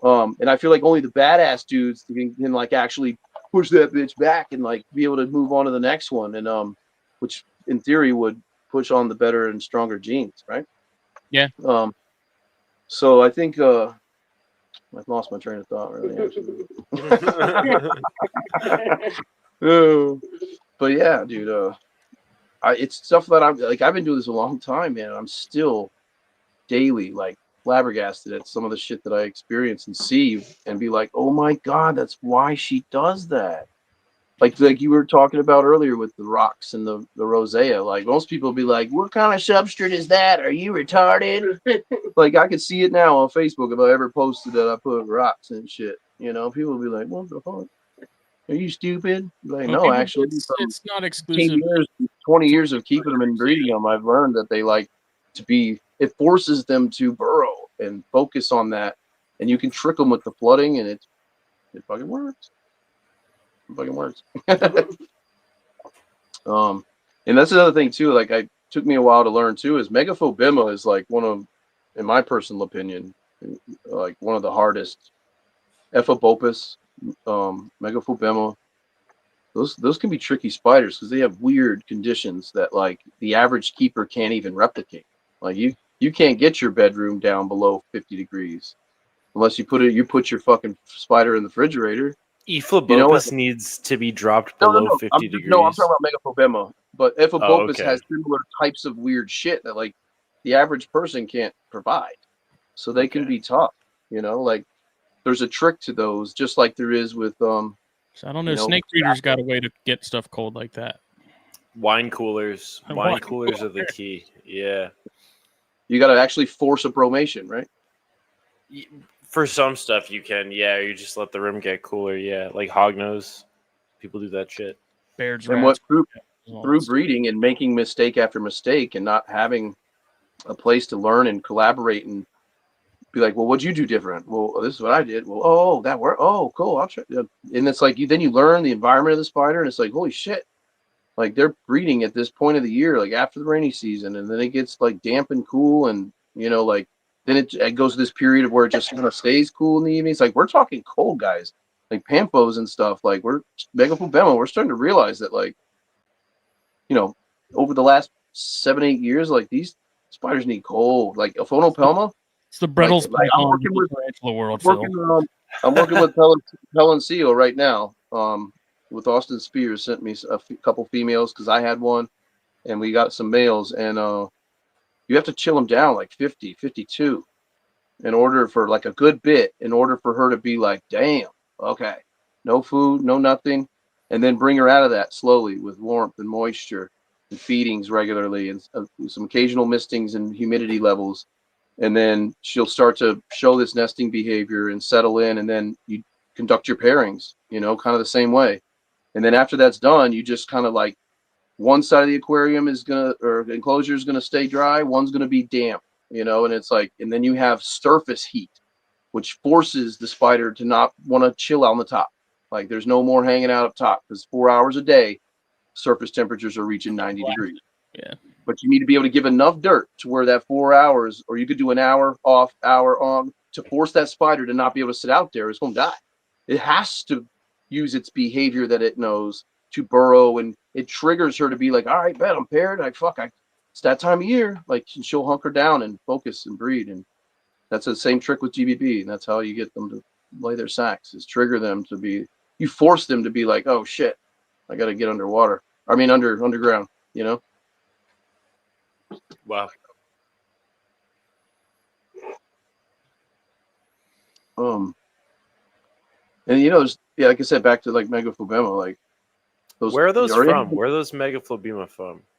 Well, I guess you could say it's Coast it's like the highlands of Ecuador and Peru, often to like Colombian places, and basically in the high elevation cloud forests. You can nickname some of these regions, Sure. but basically what that means in a nutshell is there's extreme change, between humidity levels and dryness. Because you got to think, if you're up on a highland mountainside in the time of year where there's no rain, you're really close to the sun.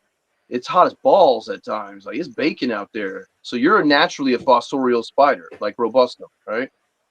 But then in a certain time of year, it's always rainy. There's always like cloud cover. And the cloud cover is because you're so high in elevation, you're in the cloud cover, which is usually sometimes even down to fucking freezing temperature. And it forces them to be fossorial and stay underground and down in their burrow, even though it's 48, 50 degrees up there, it's still chilly down there, like, low 50s, low 40s. But up there, it's in freezing temperatures through the night, and the next morning, it's baking in the sun, and it's like 65, 70 the next morning, So it's an interesting thing that you have to be able to understand with them and be able to breed them is how to.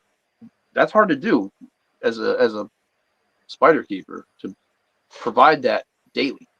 You know, it's different than turning on a heat lamp. You know what I mean? And it's on a timer, and every day you just make sure that the conditions are right and stuff. But you know, Phil was telling me about the digital thermometer, hygrometer. Oh, those govies. Yeah, Yeah, Phil tells me Govies, about Yeah, Yeah, which dude, can make it's like a which little. can make this better. You weight can do in this with gold. PVB and like be like, yes, I'm hitting that gradient. You know, Those things are. You can't have enough of them. I got those and was like, I'm not going to use this nearly as much as I think I am, and it was the complete opposite. I was putting it Constantly everywhere, using. dude. I was like, I wonder what the hot spot is on the side, the warm side of my chondro cage. Like, let me see what my incubators and egg box is sitting at. Like, I was putting them freaking everywhere. It was probably You driving can my do wife. anything with them, dude. It's They're so so cool. cool. Yeah, Cheap. check They're it like, from anywhere. what Super are they cheap. now? Is it like $20 for 2 of them or something like that? It's I think very Amazon's affordable. always running specials on them, and you can link them all to the same app. hey, do you want to know the real truth that why I haven't gotten or been using that yet since you told me? Because it's a Is computer. because it's like, well, that too. It's just one like getting them, understanding, like learning it. Like I barely have enough time to like scroll through my phone and like keep We up. got home like 10 minutes. Yeah, Like we literally are like running going, around man. all Like the time. you know, a lot of people like don't know, but like, you know, I've worked full time too. You know, I do construction with, you know, large outfit that we do a lot of work, and I'm in charge of a lot of people, a lot of shit's going on. It gives me the flexibility to be like, hey, I'm not going in on Tuesday. I got a bunch of spiders to ship. But Yeah, when you then when you got to work, though, you got to work, you know. Yeah. So there are times where it's 3, 4 in the morning. But the purpose is, though, is the more that I get older, the less I'm going to be able to do the construction and the harder part of that. I'll do more and more of the tarantula stuff. So there's got to be a little both worlds, you know, and that's a really hard balance for me, guys. I'm a spastic, high energetic person anyway, and then you couple it with us just being animals and Phil coming over with Blue Lobster, like it makes it tricky, you know. But not the time. but we have a good time while we do it, and that's what's important, you know. Is like what happens is Until we it don't. ends up turning into like this job. Mm. It kind of takes the fucking fun out of it now, and like it becomes this chore, and it's easy to get burnt out, and like, you know, it really is at the level that we do it, it's impossible to do without our friends. Like, you know, a lot of people are like, man, you know, Dritz the Underdark, like don't fuck this up, man. Like I'm Dritz in the Underdark, and like I do it because I got all these homies that like make sure that I don't forget shit. Yeah, when and I we do go it to right. shows, like we Like have Phil that'll Phil, come like and take he's care a of the huge spiders. help. It's Like Becky amazing. does like way more than you could ever imagine. Right. Any box, she's the packer. She knows. I know what's what in the spider, and to put them in, she knows packs, and she's a master at it. If you ever gotten a box from us, you know. And then like, you know, you have people that just are friends of the Underdark that help and are tarantula keepers and collectors, yeah. like, you know, like Devin that comes lots. and Oh my picks God, up, Devin, yeah. you know, like the list goes on and on. If I don't mention everyone, it would. Yeah, oh my It's God, there's nothing so many, personal. yeah, It's just, yeah. you know, and some of them are fortunate because they live near us and they can just drive over on Saturday and hang out. Yeah. And you know, it makes it tricky because I have a lot of really good friends in the spider world that I never got to meet because there's just not enough time in the day in the world to like expense alone to like do it. So that makes it tough as well. But like at the end of the day, like Underdark is not just like my company, you know, like it really truly is like a breeding community. It's a real collaboration. Like if you ever been to the Underdark, man, there's a ton of shit here that's not even mine. The mycelium of the hobby. Well, that's hence the mushrooms grow out the top. There's meaning to our symbol, which is cool. Like that, a lot of people don't know that the purple thing in the middle that's just hard to kind of make out. But if you really look at it, it's a sigil for the goddess of the Underdark, which is the Spider Queen, Lolth. So the Drow race worship the Spider Queen. And that's where they draw their power and their innate ability to see underground and magical blah blah blah. You know, Dritz wasn't part of that evil world, so he went to the surface, blah blah blah. And that's the whole story of like Dritz. You know, like they worship spiders and dark creatures that nobody else gives a shit about. And but when Dritz goes to the surface, he's no longer worshiping the Spider Queen, which is like a spider's mentality of just eat everything that'll fit in your mouth, in a nutshell. But when he went to the surface, he met this blind magician up in the mountains while he was running away because everybody persecuted him by the color of his skin and the way he looked, because he was just evil dark elf, right? Meets this I forget the name. There's probably D&D dorks. Hopefully there's one listening that's You knew it yesterday. I know. So the goddess that this magician introduced him to is Myaliki, and she's the goddess of just goodness, like the person who doesn't let someone else get bullied, like somebody that just is doing it for the greater good. Like, who gives a shit if we don't make any money? We're gonna breed spiders and share them with the world. I guarantee you guys, if I didn't sell another spider in my life, none of this would change. This would all still happen. Like, Dritz would still be here at Underdark. Even if the tarantula hobby crashed tomorrow, we would still be on the forefront of trying to figure this out. It'll never end for us. And that's what's cool about that's why they call me Dritz, basically, since I was a little kid, because we worship spiders. We really do. And it's cool because the more we do that, the more people support us and help us. And I'm fortunate because like Phil, like Justin, you guys help so much and help me to create this awareness. It's really cool because if you haven't owned a spider or been a part of this community, it's a good segue too. Like, I mean, you can just be a reptile person, and you've got a nice, like Phil, he can rotate this right now. He's got an amazing fucking museum look setup in the pictures. I haven't even been to his house yet. That's how good of a friend I am. I ain't even been to Phil's house yet. Which we're gonna do, man, because you've been to my house so many times to help us down here, But anyway, make him clean snake cages. Yeah. Oh my God, that big old! He showed a picture of a poop that was in one of his snake cages. It was bigger than mine. It was like a man shit. One of the short tails, dude. I was gonna say it had to be a blood or a short. Yeah, dude. Man snuck in and shit in his snake's cage. And blamed it on the snake. Good one. Yeah, funny, right? But anyway, now he loves tarantulas, but from just one little spider. It's oh my God, it's a real deal, man. It is. Yeah. And going back to what we were talking about in the beginning of people not liking spiders, but they're curious enough to where they want to look at it. Those are my favorite people, man. I'm like, all the time. One? Oh my God, today's the day. Come on. My coworkers are freaked out anytime I get stuff in at work. I ever get everything shipped to work. And they're always like, how do you keep those things? And I'm like, if you keep them long enough, it's kind of like dubia roaches. Like, you kind of forget they're a roach. Right. You don't even really think of them as like a spider. I don't know how to describe it, but I'm like, it's really not as like. Oh man, I can't even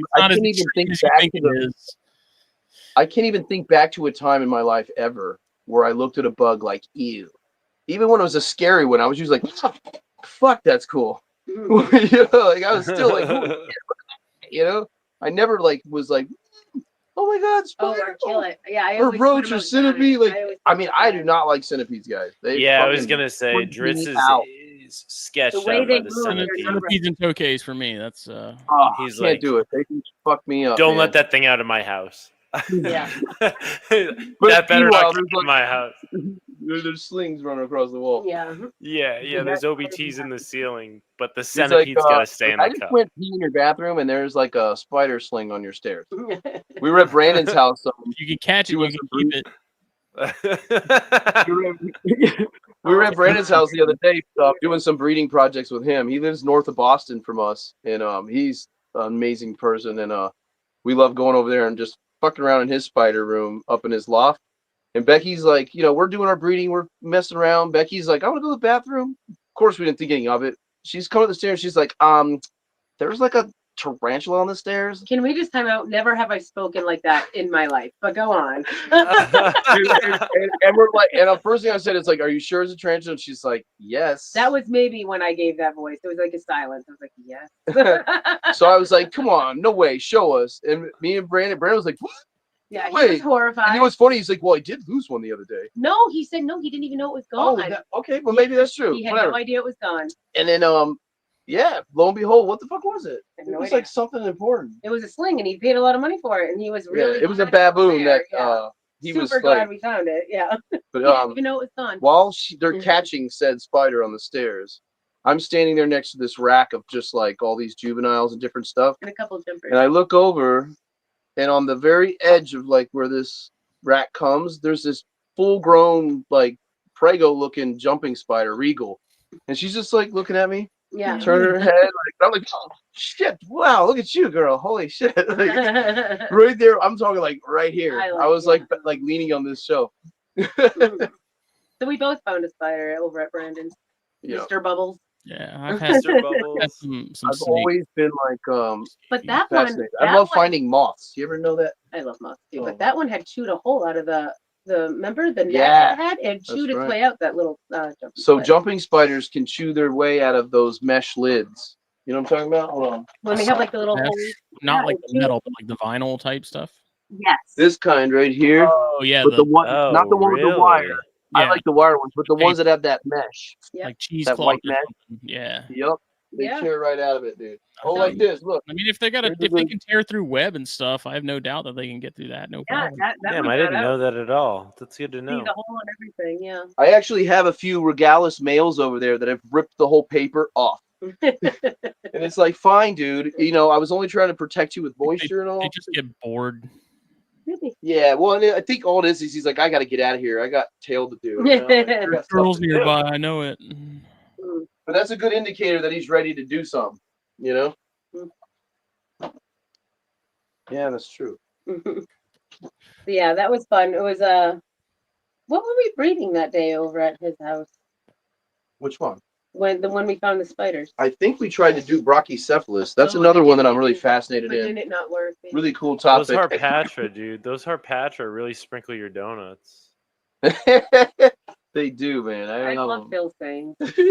He's always got something good. Sprinkle your donut. I really I like don't think I've Mira. ever ate a donut with sprinkles anyway. That's maybe took a bite of one and been like, here, you can have it. I mean, so baboons I've always been fascinated with. So nothing sprinkled with donuts. Asian spiders is like where it's at to me. In my personal Yeah. opinion, they're the oldest, ancient, most badass spiders, you know. The baboons, they're like, I mean, I don't know. I just something about them, and if you keep them and you produce them and you work with them and see their behaviors when they breed, and they're super easy to care for. You can totally like not feed it for a month, and it's like totally fine with it. As long as they have what they're supposed to have, they'll hunker down. Just like another one I love is Grammostolas. They're awesome, you know. But what I like about baboons is that they're hammock sac layers, and that's something that I've always been extremely fascinated about.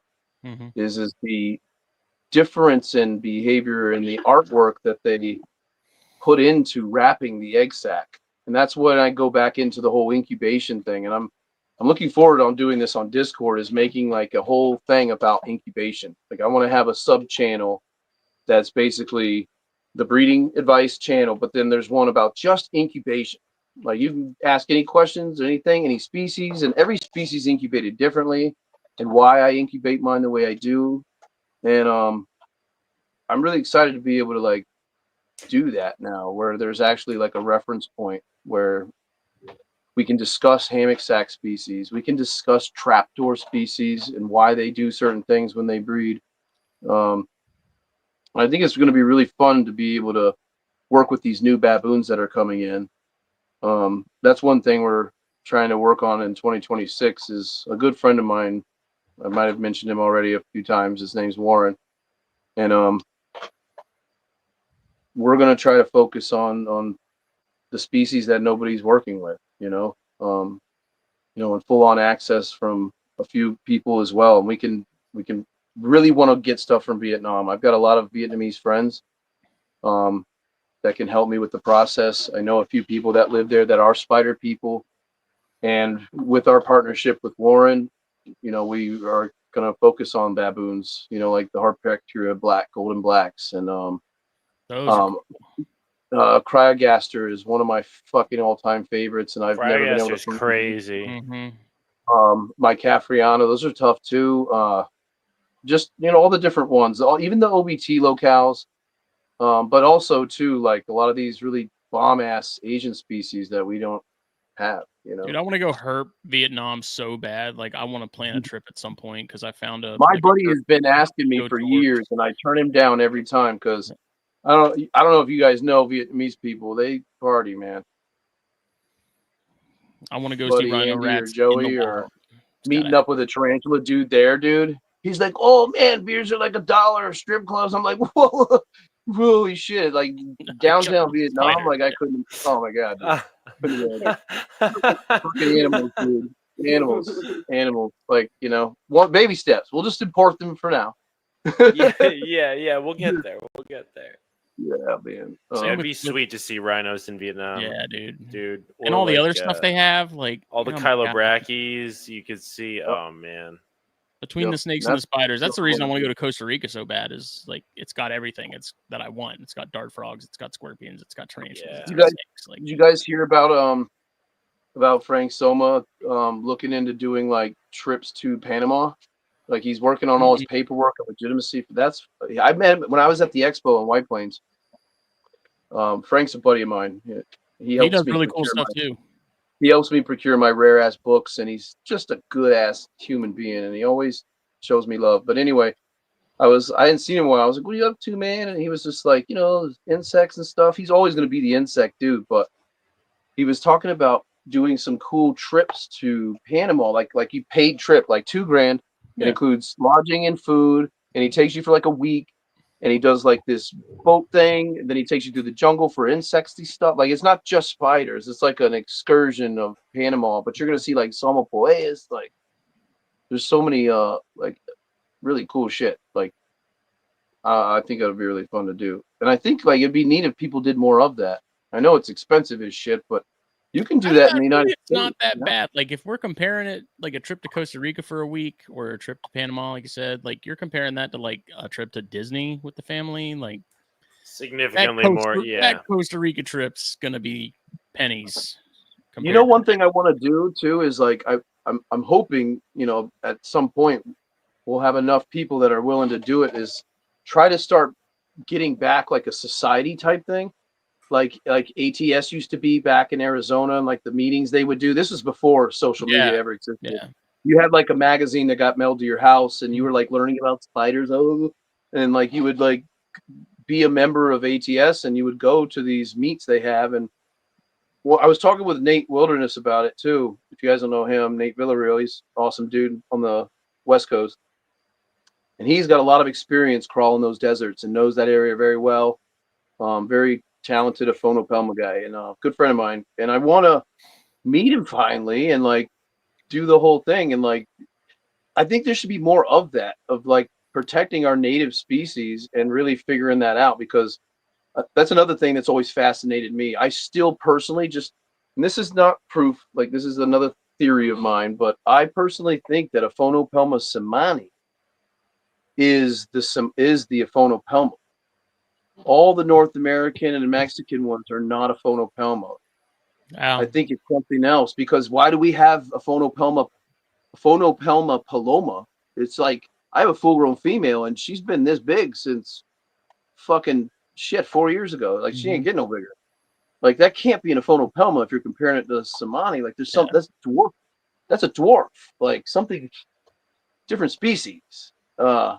I think we talked about that when we had you on the last time. Like, it didn't make sense to me that it's like a Phonopelma is all the way down there in Costa Rica, but then way into Mexico, like way there, like everything else is too. It's like, is it? And all of a sudden, it's in a whole other continent. Like that's just strange to me. So, even as a little kid, I knew something was up with that.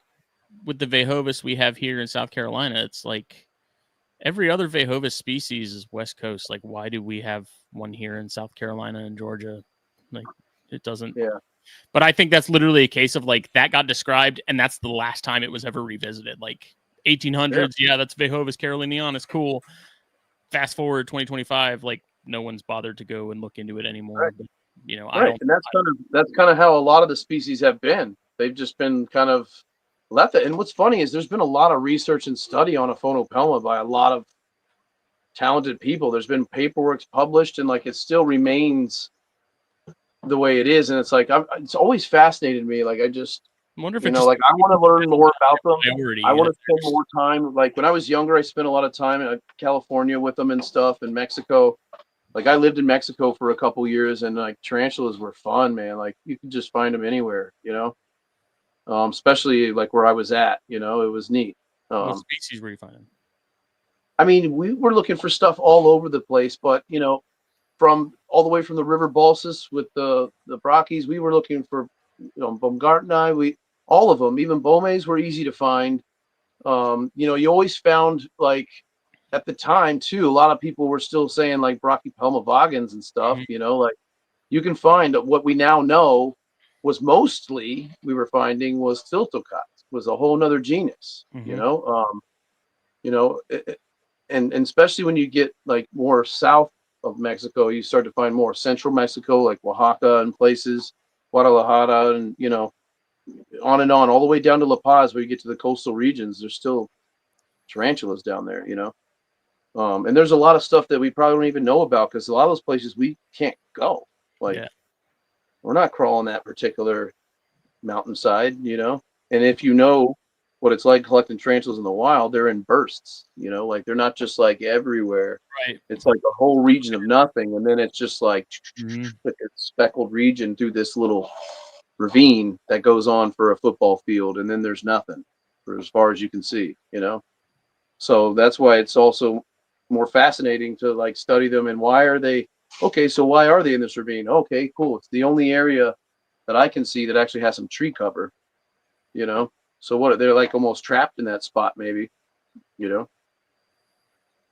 And they've kind of just fanned out from there. And that's when you start to realize too that they're so uniquely different, you know, like where they're being found. Like I think the phonopelmas that we see in like North America are phonopelma, but I don't think the dwarf phonopelmas are a phonopelma at all. You know, whatever a phonopelma is, what we're calling it, it's probably its own. Like nobody's gotten that far yet, and that amazes me really. That like, Oh, that's like there's those blue fronts, right, that are adjacent. yeah. I mean, just is comparable down to Mori, like compared to Dragoon, to Stein Doc, like to Johnny Cashy, like man, big differences, but similar, you know. Like I mean, come on, look at Gabelli, the size of the, I mean, the whole everything about the whole front region, the broadness, the stance. Yeah. Whether they're close relatives like Brachypelma and Tilthocot, who knows? But a lot of that needs more focus, you know. Like there's so much still that's undone with tarantulas. It's amazing. To where you can have all the experience in the world and be learning new shit every day, you know. And that's what people fail to realize is they start keeping spiders and they doing well at it and they're getting new ones, and it's like you see it kind of start to form that like people are like, I know fucking everything, and then you get these people like ooh, and then you got like this expert keeper and you know this newbie doing it for all 5 of a sudden. minutes. Yeah. Like, dude, I'm gonna be honest with you, man. I've been doing it longer than most people, and I'm a newbie. Shit, I'm doing stuff in this fucking layer that's new to me every day, guys. So don't think for a fucking second I got one thing over or whatever. Like I do not claim to know everything. And that's why I'm always like eager to be like, man, I want to share it, because by doing so, I think unconsciously it's like I'm sharing it. Now I can like put it out of my mind because I feel like people know. Like I'm one of those people that explain shit. I'm an over explainer, man. So I'll tell you, I'll explain shit off to you about something. And you're like, yeah, I don't actually care what you're doing, you know? So I think that's part of it as well. It's just I know and I feel that there's just not enough of the knowledge being shared. And if you don't know where to find it, it stays very spewed. Like you go on the internet and Google care, it's like it's all over the place, you know, because people are only using that as a source. And it's like ArachNerds has been around for a long time. There's a ton of shit on there. They don't delete anything on ArachNerds either. So if you're new to spiders and you Google something about caring for this spider, but it was written in 2008, like we don't even do that with those anymore. Right. You know, it can be very misleading to somebody who's like, well, I just read it today on the internet. Like, what do you mean? Like, There's not even a single book that like an American written book about like sustaining populations of tarantulas like this. And that's another thing that we were like curious about, and interested in. And like, I don't have the attention span to sit and write anything, but I do have friends that are wicked fucking smart and can listen and write down my notes and then start to fucking categorize it and make it into a thing. And Just a I'm compilation.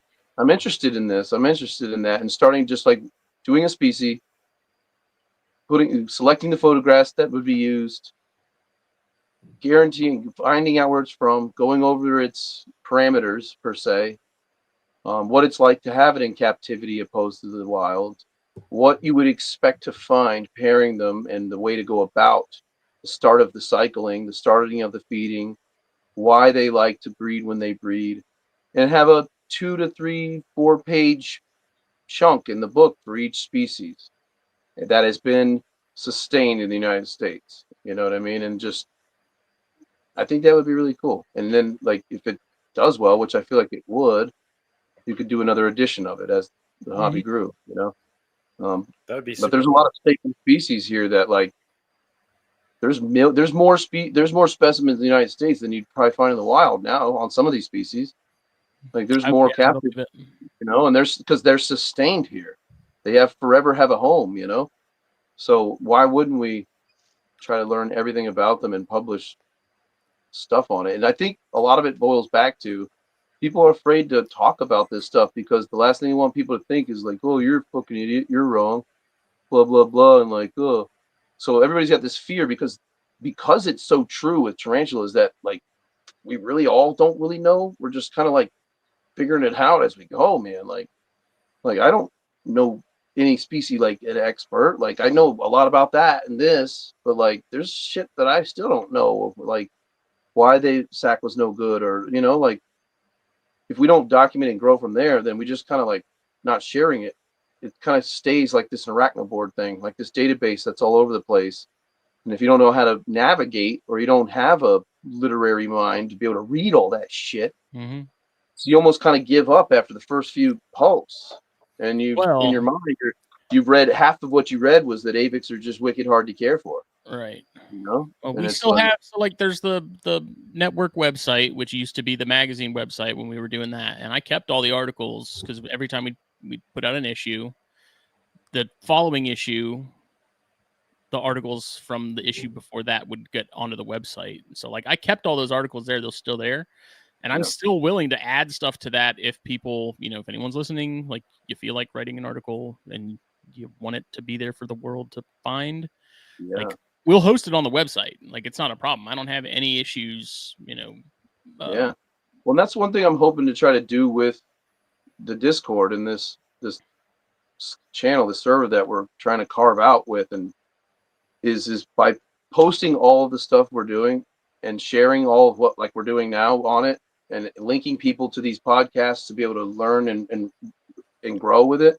Eventually, Discord is going to be a book that if somebody took the time and was able, like for instance, I know No could probably do it, would put all of the posts and text and information into a text form, and somebody just sit through it and categorize it, separate it, and put, okay, this is all Balfour shit. This is all this, and then somebody to read all through it and make it into an understandable format, and have an editor and somebody that does that. I'm telling you, man, we could even a lot of the books that are in the UK, like I've got a lot of them that are outdated. Like there's not many new ones popping out because the digital age is here, and there's just easier to make documentary films and videos. And could you imagine if I Love Tarantulas weren't making documentaries, they just kept making books?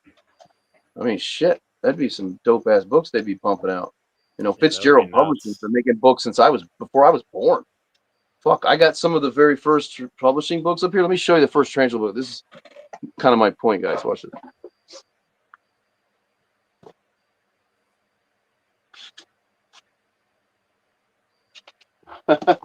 I forgot I had this one.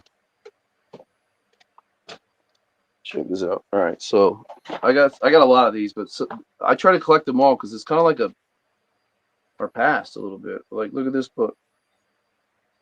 How old this book is about spiders.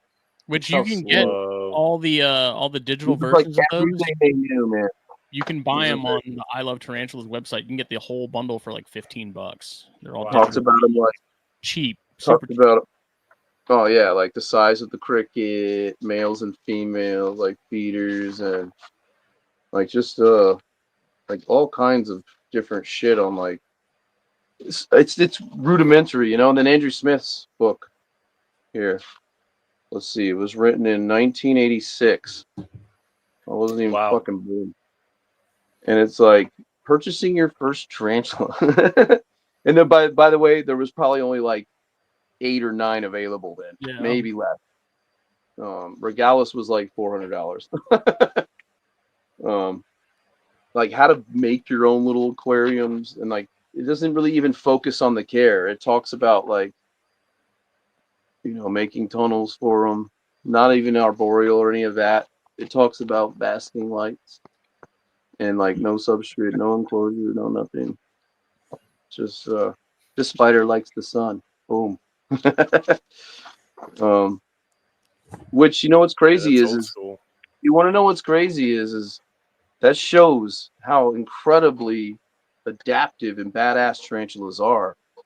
That even me putting them on like wood chip, like reptile wood chips, which like I'm pretty sure as a young stupid kid at like 10, 12, 13, 14 years old, I was using like reptile stuff that was like for keeping bugs and mold and stuff out. Like who knows? I might even use senior chips once and been like, why did my spider die? Not knowing, because there's no fuck. You read this book, it talked about putting bulbs on them and sponges, you know? And then they graduate, watch it and go from there. And look, I got this weird ass fucking article paper that I found in one of these old ass books I got from Frank Soma. It's like from like the 60s or some shit. Like, Oh yeah, the old like flyers. that's how you like ordered shit. I love it. Yeah. Wow. So, but then it like graduated from there into like the 90s, and they made specific books on species.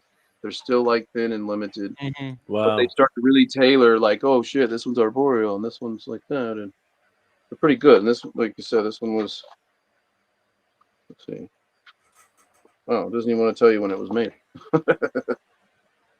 Anyway, oh, nope. Maybe it tells you somewhere else, but oh, I found it. This one is 2002 and 2006. Wow.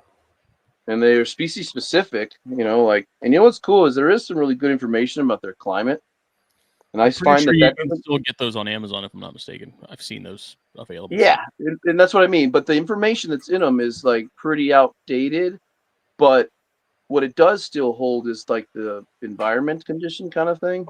So, and that doesn't typically change with a tarantula, other than maybe the care and stuff like that. But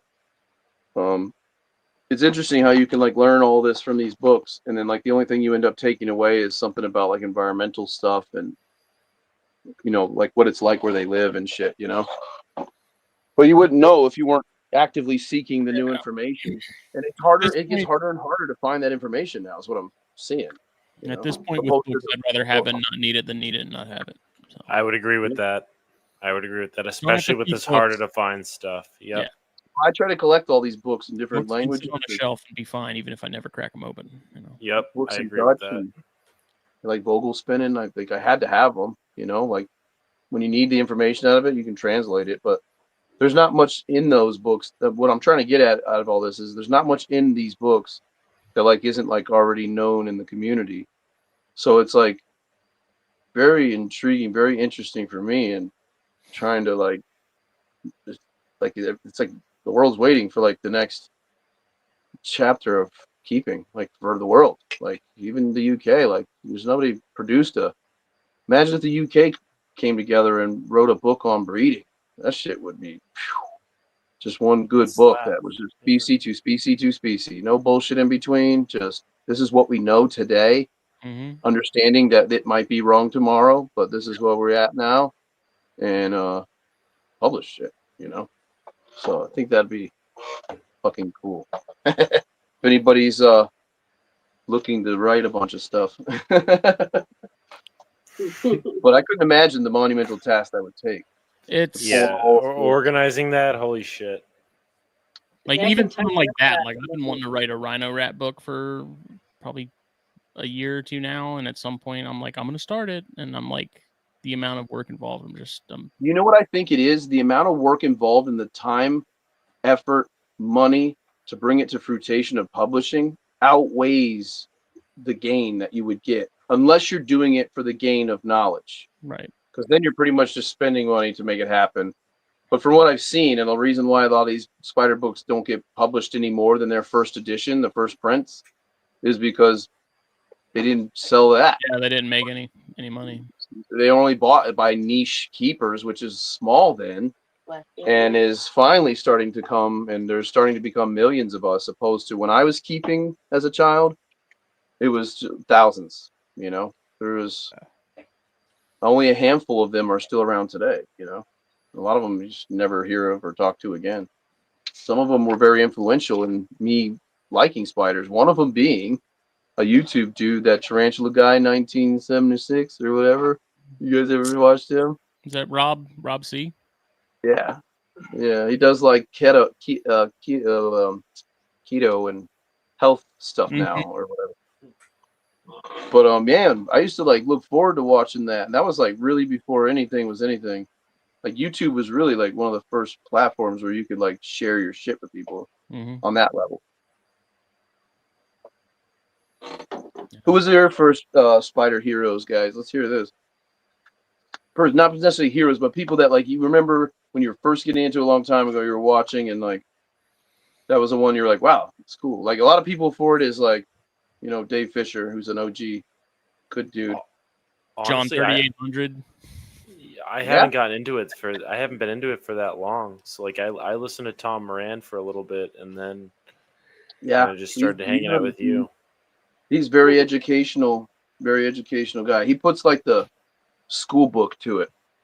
He makes you feel like he puts it up on like almost his presentations too are very like classroom chalkboard like. Yeah, which I like. absolutely. It makes it very easy for somebody to sit down and be like, cool, and absorb the simple facts that he gives, the simple care stuff, what he encounters when he cares for them and keeps them, what he finds. Oh, wow, she's actually a lot shyer than I expected, and this is what she seems to like better. And so and he's created a very nice database. If you've ever clicked through his stuff, yeah, his website is with his pretty podcast and everything else too. You know, so it's pretty cool to you know, and I've bumped into him and stuff at expos before, and like person, but like even he'll tell you like it's never ending. It's always changing. You know, and I feel like it's weird because you see the same stuff just being repeated and spewed out, and like it's just not there's no standard, there's no baseline of like standard of care, I guess you could call it. Like there's this like you start talking about like how to care and raise avics, like it's all over the place, like people's opinions and ideas, and you know, opposed to just the standard of care of like what it's like where they're from. You know, like I don't have to argue with you about how often it rains where they're from. I'll show you in the book. Like you can Google how many days a week it rains in Martinique. You know, it's pretty easy to find out what the wind cycle's like, and that there's always a breeze, and that it rains every day, but it dries up completely before the next one. And there's never stagnant air, and you know, you start to kind of formulate an idea of like, okay, fresh air exchange, regular access to water droplets, water dishes. You know, you got to rely on that spider to leave its little safety web to walk around and find a water dish. That means they're only going to do that when they really need it, because these spiders live in these leaves of the trees. So when it rains, it collects in their funnel, and they go down and they drink. And that's why they're always so clever about keeping it clean and throwing all the shit out of it. And they poop outside of it, because where they're from, the rain collects in that tube they live in, and they drink it off the walls, and it's fine when it's just her. But she can't be shitting all over the walls in there and fucking leaving cricket chunks and maggots down in the bottom and expect to drink clean rainwater and not die, you know? So that's why your avic shit's all over the glass, and they don't, because they're expecting it to rain soon, and she doesn't want to drink liquid poop. And that's real shit. So that makes sense. Yeah. But water dishes I wouldn't want to do that either. Because if you don't get, if the thing about it is like, it's like people say, oh, don't give them a water dish. It's like, well, if you're new to keeping them and trying to understand them, hey, have a water dish. It's going to be a lot of it's going to be a big chore to clean that dish and keep bacteria out of it for the long haul. Which I implore you to do. You're going on vacation or something, and you're not going to be able to mist her every other day, and check on her. Then yeah, you can give her a good misting and feeding, and put a water dish. And if she really needs it, hopefully she finds it. You know, but you can't bank on that. And like, oh, yeah, it's like, well, I've seen my Avic use the water dish, and it's like, well, it might be because she was really needing it. And it may not even be that you're not missing it, but the humidity, the ambient GPPs might be actually because the air is so dry, even though you misted it in the water dish, She's it's dehydrated. it's pulling the moisture from her Yeah. faster than she Yeah. can take it in, whether she's Yeah. feeding or watering. And it's like, well, she was fine yesterday. Well, who knows? Maybe it was just enough dryness to where that happened, you know? Mhm. And you'll never know. And that's stuff you keep learning every day. You know, you're never going to know everything about your spider until you experience these things, because there is no book that talks about what we just talked about. You know, if you tried to Not find yet. this topic, if you try to find this topic online, it'd take you days to go through all the different reasons why you do this or that or the other. And it's really fucking pain in the ass, especially for somebody trying to get into But it. we you have know? tricks. Yeah. No, a lot of people actually. There's a lot of people that are doing amazing shit with tarantulas right now. Not just us. I'm telling you, a lot of fucking people. And on the Facebook groups too. Like, there's people that do certain spiders or whatever, but there's a lot of breeders out there that are doing kick-ass stuff, breeding spiders that we're not working with. You know, and by sharing all that together, we all have access to them, and you learn new shit, man. Especially because some people are just good at certain stuff. Like, you know, we're really good with Flamingo Kylus. It's like our shit. Like, we've produced all the ones you can, and we're trying to focus on the new ones, which we are. You know, but then there's people that are like skeleton masters. Like, I don't know if you guys know Rick Dahlgren, but he is the I call him the Skeleton King, because I can call that dude anytime, and he's like, yeah, I got a couple of all of them, I can tell you. Wow. Wow. You know, I don't know if you know, there's 4 of the skeletons that are, you know, out there, but I like them too. I just battled for like 3 hours the other night with the Udaman, the emerald skeleton. That Udaman's wild. That thing's something else. Yeah, they're really neat spider. They really are shy as shit, but pretty cool. I like the Rufus. You like what? The Rufus. A Spinocylus rufus? No, the Ephebopus. Oh, rufescens, you mean? Yes. The red. Yeah. Red skeleton. Yeah, that's a fucking tricky one to breed too, and they don't get that big. Like, all my females are probably 3.5, maybe 4 inches. It's like the smaller of them. Not small enough to be a dwarf, but yeah, It's like me. Hmm. Not small enough to be. Yeah, we do have some interesting sacks that we're pulling. Like, we have, like I said, Cajamarca's cool. We have more cobalt blues. We got the Sabas, of course, and then we have electric blue. What else is over there? Of course, the Udamans. We got Kigoma girl was over there, like, working on a sack over there, which is nice. Mira, we just did the what was the name of that other one? Forgot. So it's always like changing too, because you know, it's like funny because we didn't have much luck with pokies this year. We paired a lot of pokies. They either molted out, ate the sack, or they just were happily paired and they're just not doing anything. Like, we got 6 P Metallicas that we paired, and none of them have laid sacks. It's crazy.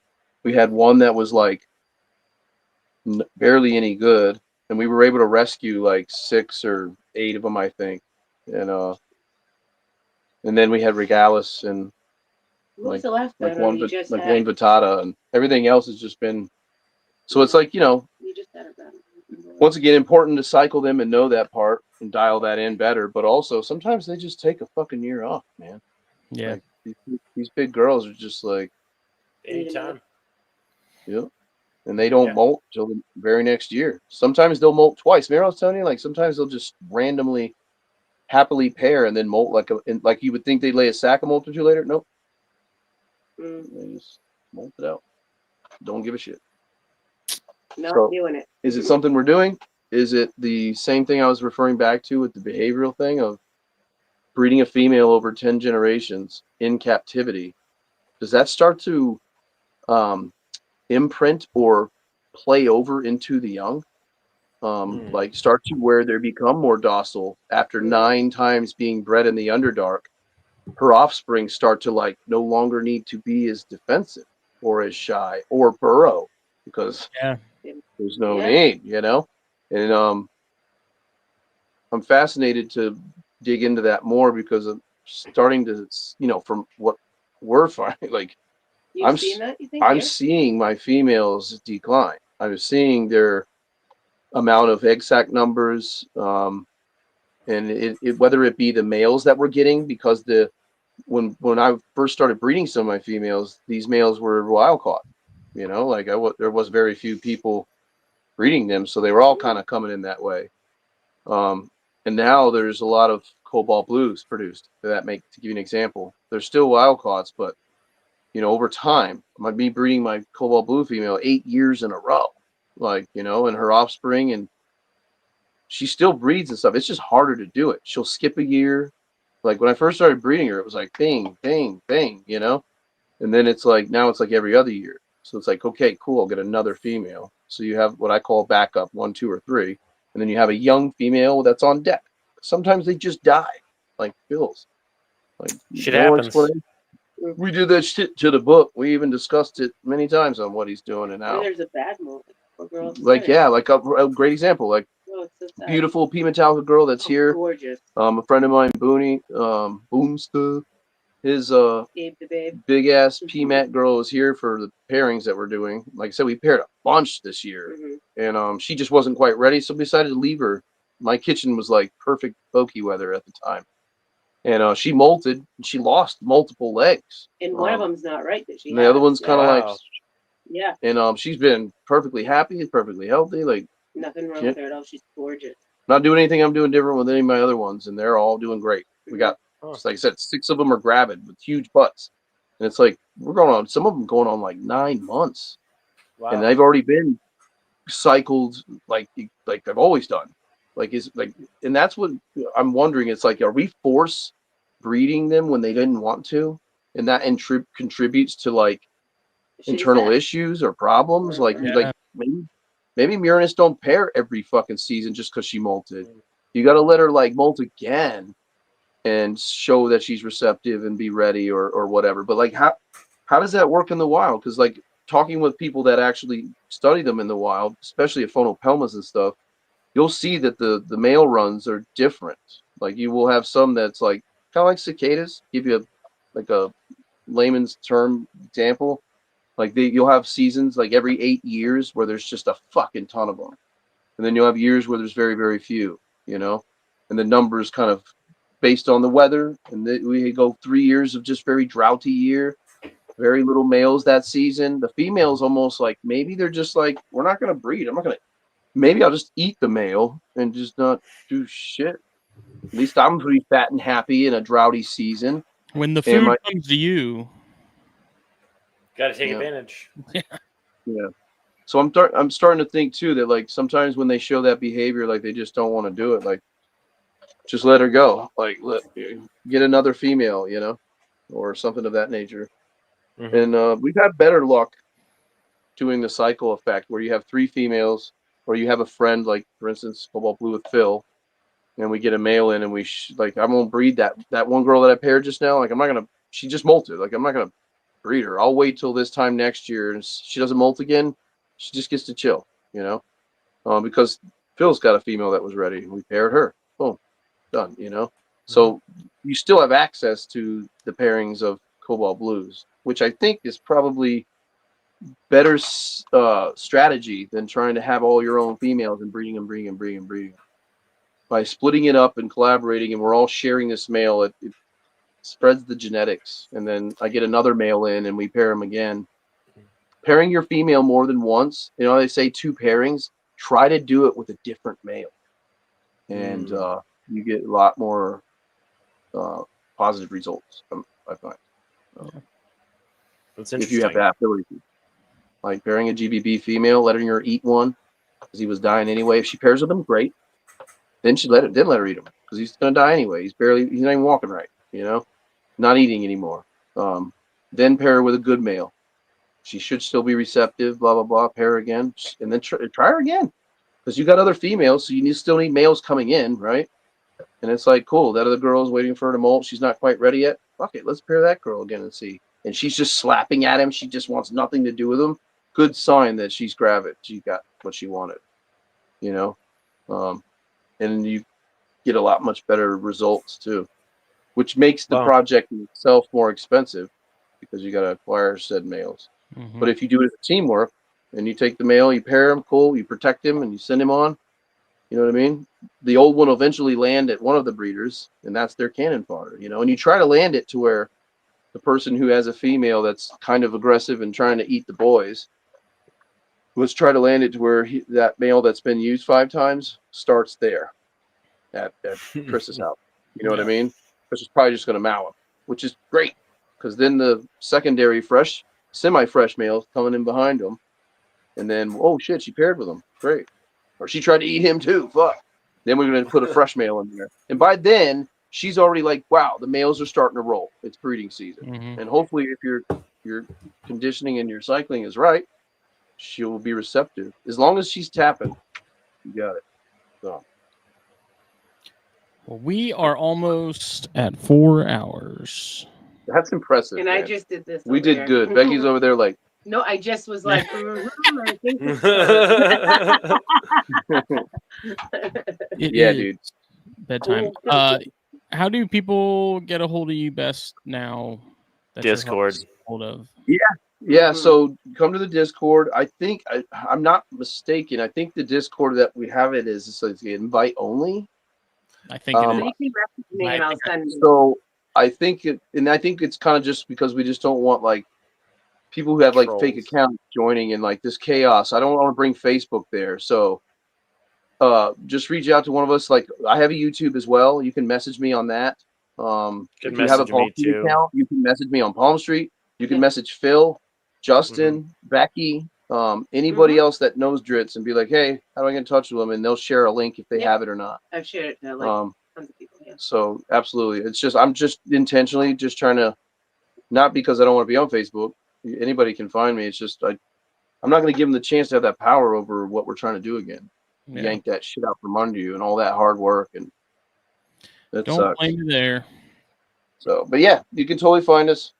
And don't forget about our cool things on the Baboon group and the Tarantula Keepers of America too. They're going to do the same thing with the banners. We got some babies hatching out that we're going to like just give away for people to take pictures of spiders, invite people to the group. I think we're going to, in the Baboon group, we're going to do a raffle basically where if you join the Baboon group and you invite somebody there, all you got to do is at that person in the group, like, hey, welcome, cool, you're in the raffle. And we're going to give away a really dope-ass baboon spider. Wow. We haven't decided yet how badass because we want to see how much engagement it gets. But in turn, so we shall see. We have the ability to give off some cool-ass baboons this way. And at the end of the day, it helps us all. This is the part about growing the communities because now people are going to want to go to Baboon Group. And if you like baboons, definitely go there because it's my buddies that run this thing. And it's a cool spot. It's a really good cool group. Yeah, Troy is a good motherfucker, and he's funny, and he cares about the whole part of what I'm talking about. So get in there and try to get a free spider because there's gonna be some dope, maybe Augocephalus, maybe some type of cool Ceratogyrus. Who knows? Wow. This Chordatus cool. And then Tarantula Keepers of America is gonna do the same thing with the banner pictures, and then you get a free spider. Augocephalus is sick. Yeah, we're really excited about it. Yeah. Yep. Well, this episode was brought to you by Fulvius Apparel, fulviusapparel.com. While we were doing this, the tech support people for that plugin fixed my issue. Yeah. So it is 100% acting normal now when you order, and it makes you pick how you want the print to happen. we'll be back Monday for Snakes and Stogies. Yeah. And hopefully another episode of this here within the next 2 weeks. We will see everybody later. Awesome. Bye. Thanks, guys. Thank you so much. Bye. Appreciate you having us, man. See ya.